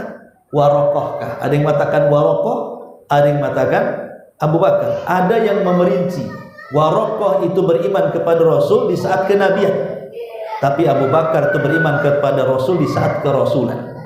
Ya, jadi beda babnya di sini. Ya. Tapi yang jelas bahwa akhirnya Nabi SAW pun mulai sadar bahwa dia telah diangkat menjadi Nabi. Satu hari, ketika Nabi SAW sedang tertidur pulas sekali, tiba-tiba Jibril datang, memanggil Nabi SAW, ya ayyuhal muddathir qum fa'anzir wa rabbaka fakabbir wa thiyabaka fatahhir wa rujza fahjur wa la tamnun tastabthir wa li rabbika fasbir. Orang yang berselimut, bangun. Turun surah Mudaththir. Orang yang berselimut, bangun. Ya ayyuhal mudaththir qum fa'anzir. Qum, berdiri, beri peringatan kepada manusia. Kemudian Allah Subhanahu wa taala menurunkan surah Al-Mudaththir 1 sampai 5. Kemudian setelah 1 sampai 5 berarti resmilah Rasul didaulat menjadi Rasul, karena menjadi Nabi dengan surah Al-Alaq dan menjadi Rasul dengan surah Al-Mudaththir. Lah sejak itulah Rasul mulai berdakwah dia.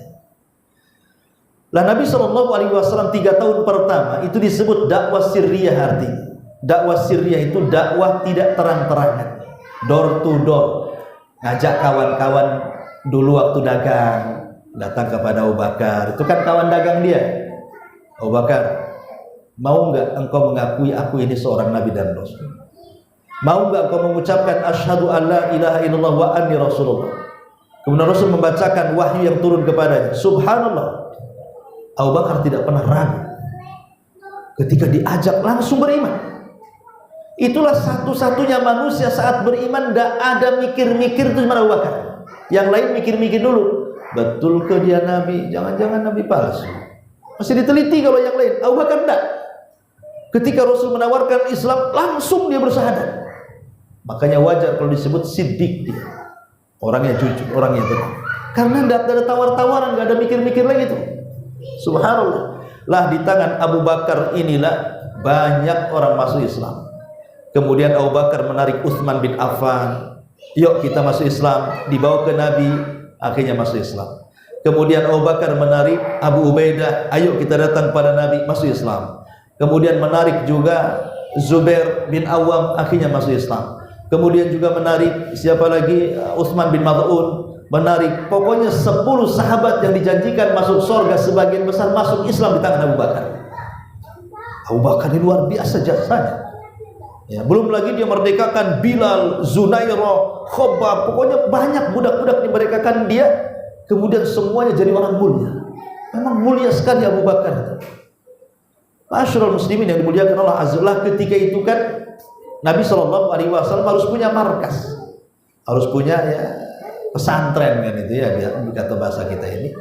Makanya ketika kemudian ada anak muda dari Bani Mahzum, kabilahnya Abu Jahal, namanya Arqam ibn Abi Arqam, itu dari kabilahnya Abu Jahal. Itu satu-satunya orang yang masuk Islam dari kabilahnya Abu Jahal. Lah punya rumah di atas Bukit Sofa.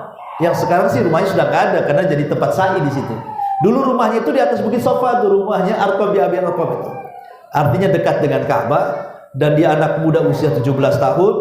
kemudian juga dia dari kabilah musuh Nabi, sehingga orang tidak akan nyangka bahwa di situ pesantrennya Nabi kan gitu ya. Karena terlahir dari musuh Nabi, kemudian rumahnya dekat dengan Ka'bah, dan dia pun masih muda. Kalau berkumpul kan harusnya kan di rumah-rumah orang-orang yang tua kan gitu. Jadi nggak nyangka selama 3 tahun Rasul menjadikan rumah Arqam bi Abi Arqam itu dijadikan rumah Islam pertama. Disitulah markas dakwah. Ya, akhirnya satu persatu masuk ke rumah Arqam. Dari 1, 2 sampai 10 orang, dari 10 orang sampai 20, 20 sampai 30, dan ditutup dengan keislaman Umar di angka 40 orang. Ya, jadi di rumah Arqam ini yang terakhir adalah Umar bin Khattab masuk Islam. Dialah yang menutup angka 239. Dengan masuknya Islam, Umar menjadi 40 orang, genap 40 orang, maka genaplah 3 tahun Rasul berdakwah Syria. Umar protes sama Nabi, Rasul, kita ini di atas kebenaran, ngapain sembunyi-sembunyi gitu. Rasul awalnya masih berikan alasan. Kata Umar, terang-terangan aja, ngapain sembunyi-sembunyi katanya. Akhirnya Rasul pun luluh dan mengizinkan Umar untuk berdakwah terang-terangan. Lah setelah 3 tahun di rumah Arqam di sinilah, maka Umar dengan Hamzah memimpin para sahabat yang 40 orang itu, kemudian salat bersama-sama di depan Ka'bah mengiklankan keislaman. Dari situlah terbuka Islamnya para sahabat. Kemudian turun ayat di situ kepada Nabi Shallallahu Alaihi Wasallam, wa anzir ashiratakal aqrabin, wahai Muhammad, peringatkan tuh kerabat-kerabat dekat. Akhirnya Nabi pun naik ke Bukit Safa, dipanggilnya semua kerabat-kerabat. Kemudian setelah dipanggil, Rasul mengajak mereka ke dalam tauhid. Tetapi rupanya di tengah-tengah kerabatnya ada orang namanya Abu Lahab, pamannya sendiri. Tiba-tiba ngamuk-ngamuk di situ dan mengatakan, ahli hadza jama'tana tabban laka sa'iral yaum ya Muhammad. Oh, untuk ini kau kumpulkan kami, celaka satu hari ini wahai Muhammad. Disitulah mulai benih-benih kebencian Abu Lahab kepada Nabi. Maka dia langsung memerintahkan putranya Utbah dan Utaibah, ceraikan untuk istri-istri. Mulai benci kepada Nabi. Dan dialah orang yang pertama, sebelum ada Abu Jahal yang memusuhi, sebelum ada Al-Walid, sebelum ada Umayyah, dialah orang yang pertama memusuhi Nabi. Pamannya sendiri Abu Lahab.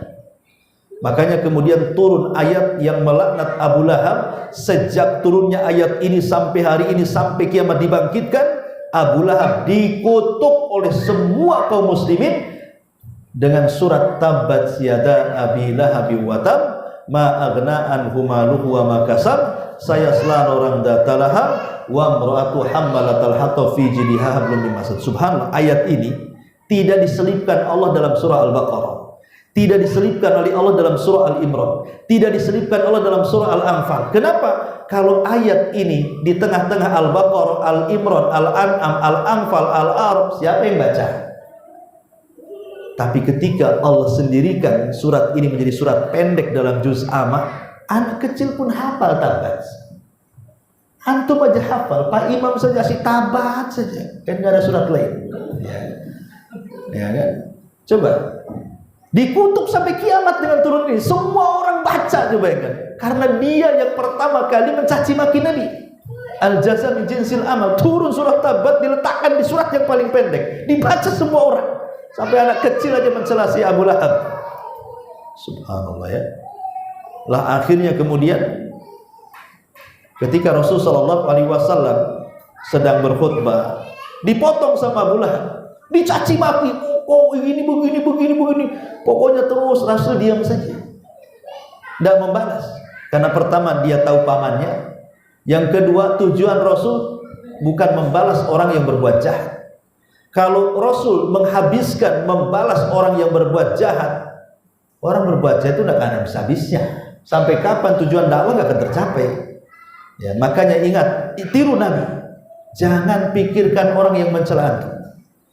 Jangan ladeni orang yang menggibah antum. Jangan ladeni orang-orang yang ngomong tentang antum jelek-jelek. Jangan ladeni. Fokus saja antum ke sana. Fokus kerja, fokus dakwah, pasti berhasil. Tapi kalau antum sedikit-sedikit disakiti di sini, antum malas di PT ini, kenapa? Orang itu rasanya nggak enak dengan saya. Pindah PT antum. Nanti di PT itu disakiti lagi, pinta lagi PT. Sampai kapan antum jadinya? Gitu? Nah, tapi Rasul punya agenda yang besar, makanya tidak melayani celaan cemoohannya si Abu Lahab. Karena ada prioritas yang paling tinggi dibandingkan itu. Tapi walaupun Rasul tidak membantah Abu Lahab, bukan Allah diam saja, tidak. Balasannya dari Allah. Allah tidak rela walinya dicaci maki. Maka Allah mengirim Jibril membawa surah Tabat Al-Lahab. Kemudian Jibril langsung memasukkan di dada Rasul dan Rasul langsung hafal. Seolah-olah Allah mengatakan, "Hei Muhammad, baca sekarang di hadapan orang-orang." Maka ketika Abu Lahab ngoceh sana sini ngaca sini, tiba-tiba Rasul mengatakan, "A'udzubillahi minasyaitonirrajim. Bismillahirrahmanirrahim. Tabat yada Abi Lahab wa tab." Celaka kedua tangan Abi Lahab dan binasa. Ma aghna anhu maluhu wa ma kasab. Semua usaha, daya dan upaya serta keturunannya tidak bermanfaat bagi dia. Saya selana Rongdatalabi akan masuk ke dalam api yang menyala-nyala. Coba, saya wa mur'atu hammalatan. Begitu juga istrinya yang kesana kemari ngadu domba juga, Ummu Jamil. Hammalatal hatab fi jiriha hablum masad, akan dikalungkan di lehernya sabut kelapa dan akan menyala menjadi api besar di lehernya. Subhanallah, ikhwan. Ma'asyiral muslimin yang dimuliakan Allah Subhanahu wa taala. Akhirnya orang Arab itu tidak pernah loh sebelumnya mendengar Quran kan, tapi orang Arab terbiasa mendengar syair dan menghafalnya. Jadi sangkanya surat Tabat itu syair, dihafal sama orang yang hadir di situ, kemudian dibaca oleh mereka, disangka syair bukan Quran. Jadi setiap hari setelah membaca surah Tabat ini kemudian ditangkap oleh telinga orang kafir, orang Quraisy. Tiba-tiba mereka ketika buyar pulang, yang di pasar baca, yang di jalan baca, yang di kerumunan baca. Apa enggak stres ya Abu Lahab tuh? Kenapa orang kok menyair saya, menukil-nukilkan perkataan Nabi kan gitu? Lah istrinya kan enggak hadir di situ, namanya Arwah bintu Harbin. Istrinya bukan orang biasa Abu Lahab itu. Dia adik daripada pemimpin Quraisy, Abi Sufyan ibn Harb. Ngamuk istrinya, suaminya dibicarakan di jalan-jalan, di pasar-pasar, di kerumunan orang, dibacakan surat Tabat, disangka syair kan itu. Bawa batu istrinya. Nyari Nabi, kurang ngajar dia. Kenapa dia mencela suami saya katanya? Dah cari rupanya Rasul sedang duduk-duduk bersama Abu Bakar di Ka'bah sambil bersandar di kiswah begini. Dari kejauhan Ummu Jamil udah pegang batu. Abu Bakar mengatakan, "Rasul, Ummu Jamil nampaknya tidak baik dia ke sini." Kata Rasul, "Biarkan saja dia datang.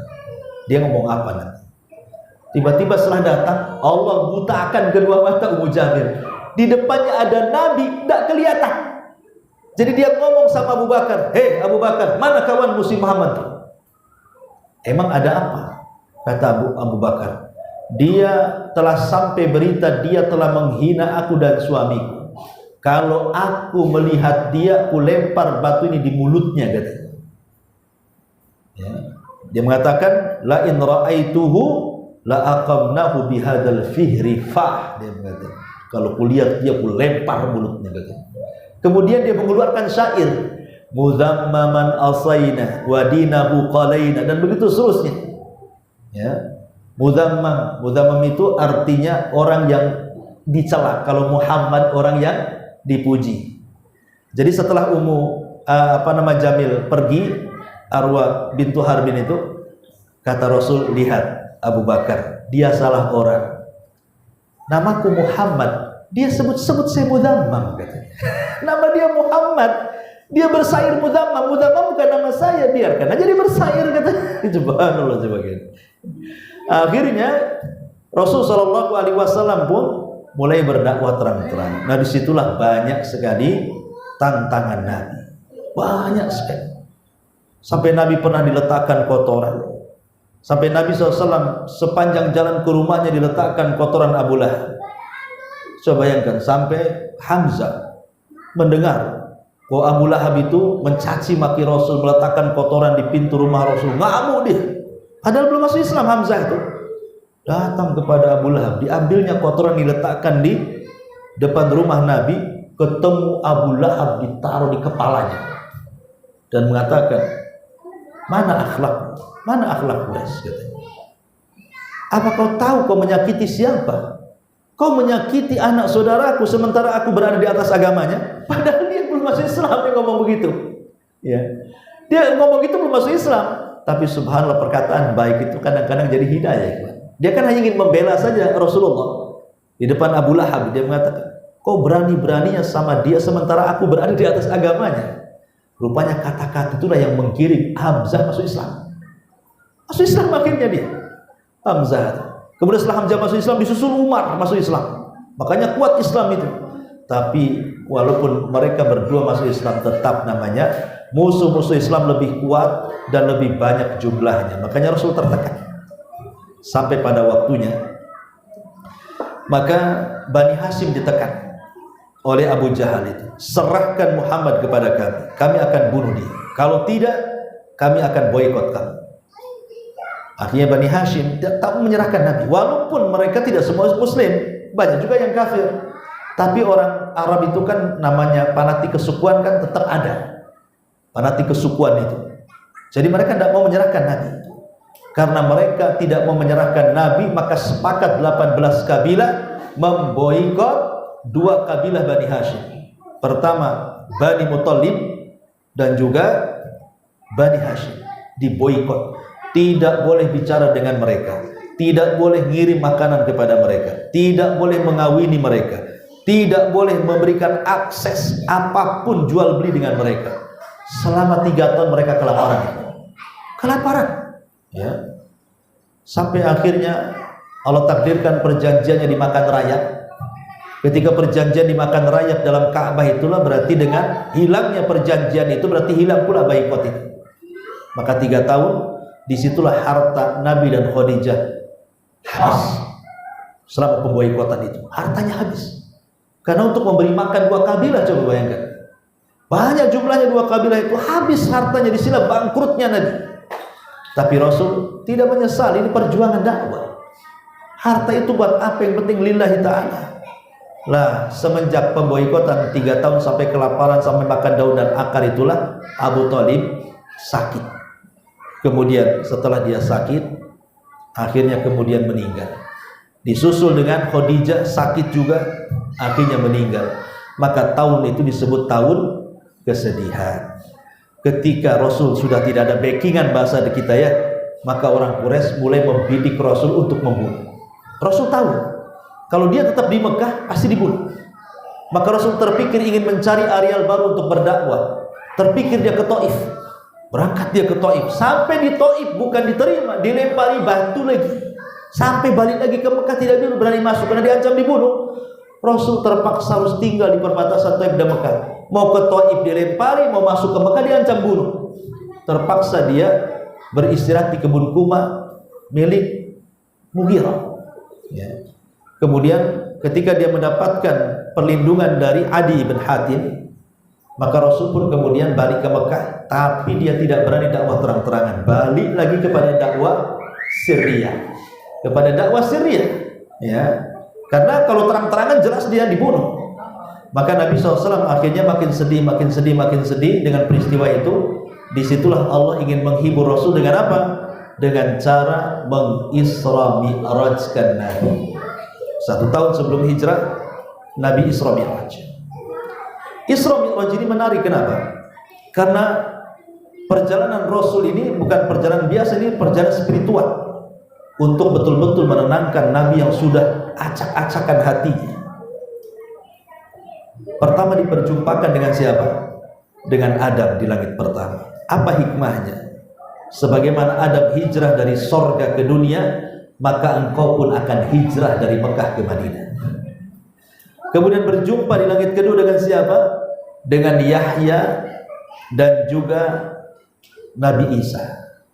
Artinya sesampainya kau di Madinah, kedua Nabi ini dimusuhi orang Yahudi, maka engkau juga akan dimusuhi orang Yahudi. Kemudian naik ke langit ketiga, berjumpa dengan siapa? Nah, langit ketiga berjumpa dengan Nabi Yusuf. Nabi Yusuf itu dicelakakan oleh saudaranya, dicemplungkan ke sumur, dihasadi oleh keluarganya. Engkau juga sama, sehingga wajar lihat paman-pamanmu Abu Lahab memusuhin. Karena Nabi Yusuf pun juga sama dimusuhi saudara-saudaranya, jangan sedih. Kemudian naik ke langit keempat berjumpa dengan siapa? Dengan Idris. Dan engkau juga akan lebih daripada Idris. Kalau Idris diangkat ke langit keempat, engkau lebih daripada Idris. Engkau akan diangkat oleh Allah lebih tinggi dibandingkan Idris. Jangan sedih. Kemudian naik ke langit kelima berjumpa dengan Harun. Harun itu lembut, orang yang disukai Bani Israel. Seolah-olah ini pelajaran wahai Muhammad, mulai sekarang dakwah harus lembut. Sebab kalau keras tidak akan diterima. Contoh Nabi Harun, disenangi Bani Israel karena kelembutannya. Kemudian naik ke langit keberapa? Keenam, berjumpa dengan Nabi Musa. Nabi Musa itu penyabar orang. Mau diapain aja Bani Israel sabar kali Musa. Seolah-olah Allah mengatakan, ya Muhammad, tirulah kesabaran Musa. Fasbir kama sabarul azmi. Sabarlah seperti sabarnya ulul azmi. Lihat Musa sabar, kau harus sabar. Terakhir berjumpa dengan Ibrahim yang mirip wajahnya dengan Nabi. Ya. Sebagaimana Ibrahim sudah membangun Ka'bah, maka engkau juga harus meneruskan memperjuangkan Ka'bah. Maka akhirnya Rasul pun tenang, karena sudah ada gambaran dari peristiwa Isra, perjalanan dia kan seperti apa. Makanya ketika setelah Isra Mi'raj, kemudian Rasul berusaha berdakwah ke luar, tidak ke entaran Mekah tapi keluar ke jemaah-jemaah haji. Disitulah kemudian berjumpa dengan orang-orang Madinah. Ya, maka adalah sekitar 12 orang masuk Islam. Kemudian mereka pulang. Ya, kemudian terjadilah pembaiatan Aqabah yang pertama. Ya, dihadiri 12 orang. Kemudian terjadi pembaiatan yang kedua, Aqabah kedua, sekitar 70 lebih gitu ya. Kemudian setelah itu mereka meminta kepada Rasul untuk dikirimkan dai ke Madinah. Maka disitulah Rasul mengutus Mus'ab ibn Umair, berangkatlah ke Madinah. Subhanallah, di tangan Mus'ab ini dua kabilah pemimpinnya masuk Islam, Sa'ad ibn Ubadah dan Sa'd ibn Mu'ad. Lah, itulah cikal bakal dua kabilah itu menjadi Ansor, namanya Khazraj dan Aus. Sehingga ketika Khazraj dan Aus pemimpinnya masuk Islam, kemudian dua kabilah itu sudah banyak masuk Islam, artinya Islam sudah tersebar di Madinah. Disitulah Allah perintahkan Rasul untuk hijrah ke Madinah. Di sana sudah banyak orang Islam. Maka Rasul mengajak semuanya untuk hijrah. Baik yang hijrah sebelumnya ke Ethiopia, yang hijrah 2 kali, pokoknya semua harus balik semua ke Madinah. Maka dari semua arah para sahabat mereka hijrah pelan-pelan. Dan inilah fase kedua di bulan Rabiul Awal, hijrah Nabi. Ya. Dan hijrah ini subhanallah menjadikan wajah Islam yang tadinya tertekan menjadi merdeka, yang tadinya tidak punya negara jadi punya negara, yang tadinya susah menyebarkan Islam jadi tersebar Islam, yang tadinya Islam sangat direndahkan menjadi mulia berkat hijrah Nabi SAW. Hijrah ini luar biasa. Makanya dijadikan Umar bin Khattab radhiyallahu anhu sebagai penanggalan dalam Islam. Penanggalan dalam Islam, almanak Islam itu diambil dari hijrah Nabi. Ada 1 Hijriah, 2 Hijriah, 3 Hijriah, dan begitu seterusnya. Lah sesampainya Nabi SAW di Madinah, ya singkat saja karena sudah malam juga. Maka yang pertama kali pekerjaan Rasul di Madinah membangun masjid. Pertama Masjid Quba, kemudian Masjid Nabawi. Setelah terbangun masjid, kemudian Rasul mempersaudarakan orang Ansor dan orang Muhajirin. Setelah mempersaudarakan orang Ansor dan Muhajirin, Rasul membenahi ekonomi dengan cara membuat pasar untuk menandingi pasarnya Yahudi. Karena ketika itu di Madinah ekonomi dikuasai Yahudi. Ada namanya pasar Bani Kunaiko. Maka Rasul membuat pasar di samping Bani Kunaiko untuk meruntuhkan ekonominya. Subhanallah. Dengan sistem Islam, pasar yang dibangun 2 tahun oleh Rasul mampu meruntuhkan pasarnya Yahudi. Ya. Pasar Yahudi. Makanya memang orang Arab pandai dagang dari dulu. Mau pandai dagang cuma 2, Arab sama Cina. Yang bisa melawan orang Cina ya orang Arab lah kan itu. Gitu. Repotnya atau bapak Arab, ibu Cina. Itu 2 tuh.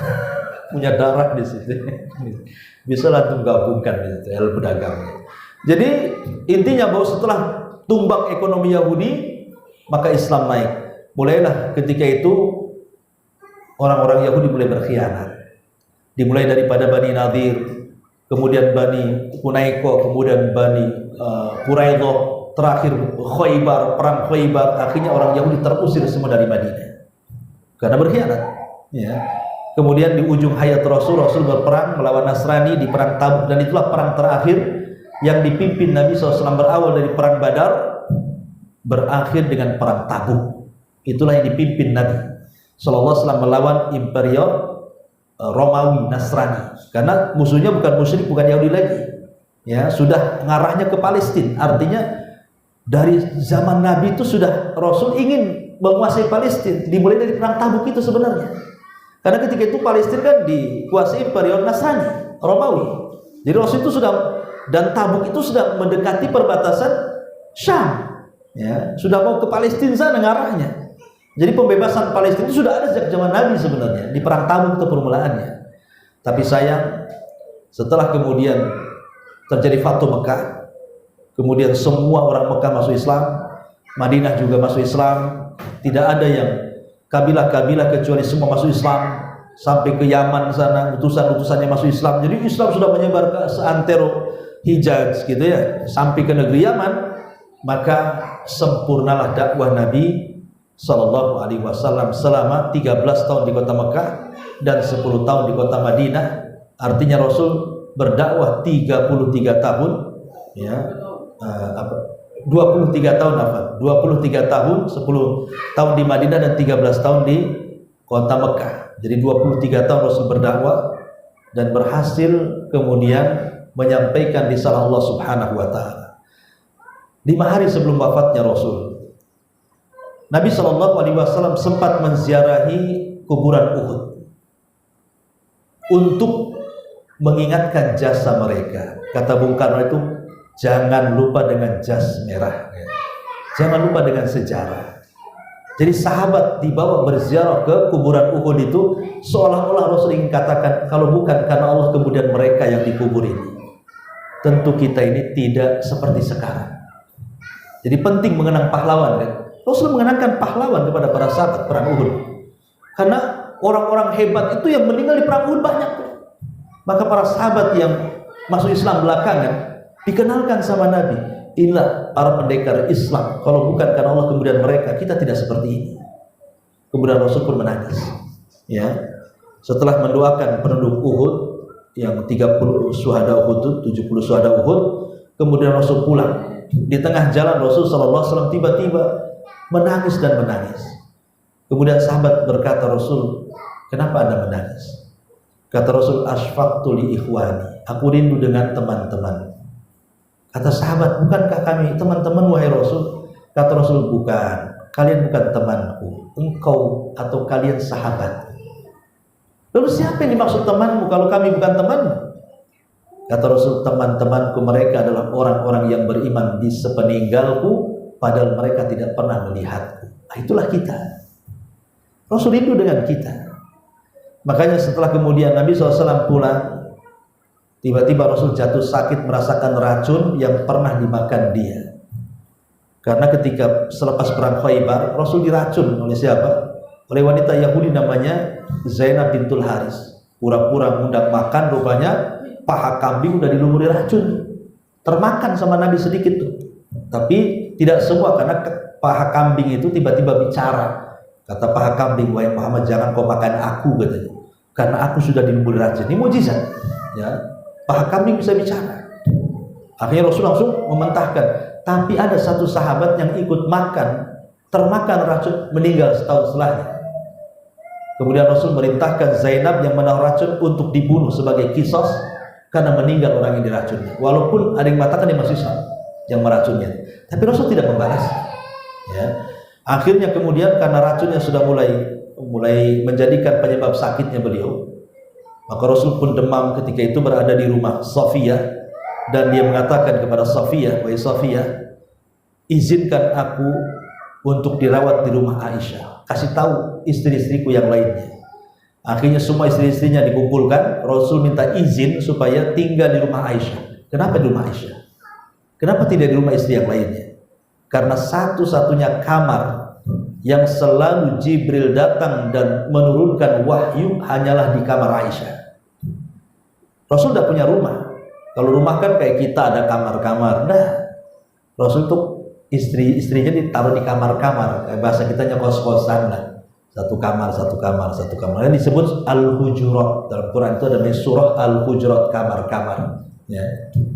Jadi dia minta izin. Kenapa kamar Aisyah? Karena disitulah Jibril selalu turun, dan Jibril tidak pernah turun di kamar istri-istri yang lainnya. Setelah istri-istri yang lain membolehkan, maka Rasul pun dirawat di rumah Aisyah. Apalagi rumah Aisyah dempet dengan Masjid Nabawi, buka saja sudah masjid ya, buka pintu sudah masjid. Jadi ketika sahabat melihat kondisi Rasul makin parah, maka mereka pun berkumpul di Masjid Nabawi. Hiruk pikuk mereka masuk ke kamar Aisyah. Rasul mendengar dan mengatakan, ya Aisyah, ada apa di luar itu? Kata Aisyah, Rasul, mereka takut kepadamu.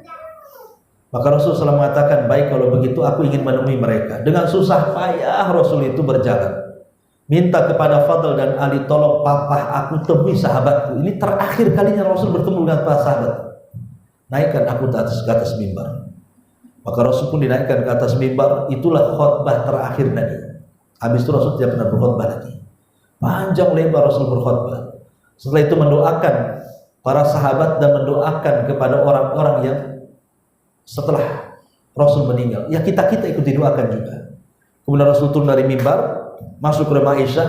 Sejak itulah sakitnya makin parah. Maka tepat di tanggal 12 bulan Rabiul Awal tahun 11 Hijriah, maka Nabi SAW kemudian didatangi Jibril dan Malakul Maut, dan disitulah kemudian Malakul Maut mencabut ruhnya Rasul. Ketika itu Jibril memberikan pilihan kepada Rasul, apakah kau ingin tetap hidup sekarang kau sudah berhasil dengan dunia di hadapanmu, ataukah kau meninggal dan menyusul teman-temanmu di sorga di atas Rafiqul A'la? Tapi Rasul memilih menemui teman-teman para nabi di Rafiqul A'la sambil mengangkat kedua tangan jarinya ke atas, ila Rafiqil A'la, ila Rafiqil A'la. Kata Aisyah, aku tahu Rasul sedang dipilih, sedang dibuatkan pilihan, tapi Rasul memilih akhirat. Kemudian Rasul mengatakan, la ilaha illallah wa inna lil mauti la sakarat. La ilaha illallah, sungguh dalam kematian itu ada sakaratnya. Kemudian Nabi mengatakan kepada Aisyah, katakan kepada umatku, as-salatu wa ma malakat aimanukum. Jaga salat dan jagalah budak hamba sahaya kalian. Kemudian Rasul mengatakan la ilaha illallah. Selepas itu dia meninggal dunia. Inilah ringkasan secara singkatnya. Sebenarnya udah banyak ringkasannya nih, udah sesuai dengan rencana ini. Udah loncat-loncat karena juga waktu sudah hampir jam 10 ya. Takut gorengannya makin ini kan basi kan, nggak kemakan nanti. Ya ini saja yang bisa sampaikan. Mudah-mudahan ada manfaatnya. Subhanallah bihamdika, asyhadu an la ilaha illa anta, astaghfiruka wa atubu ilaik. Allahu ta'ala alam. Assalamualaikum warahmatullahi wabarakatuh.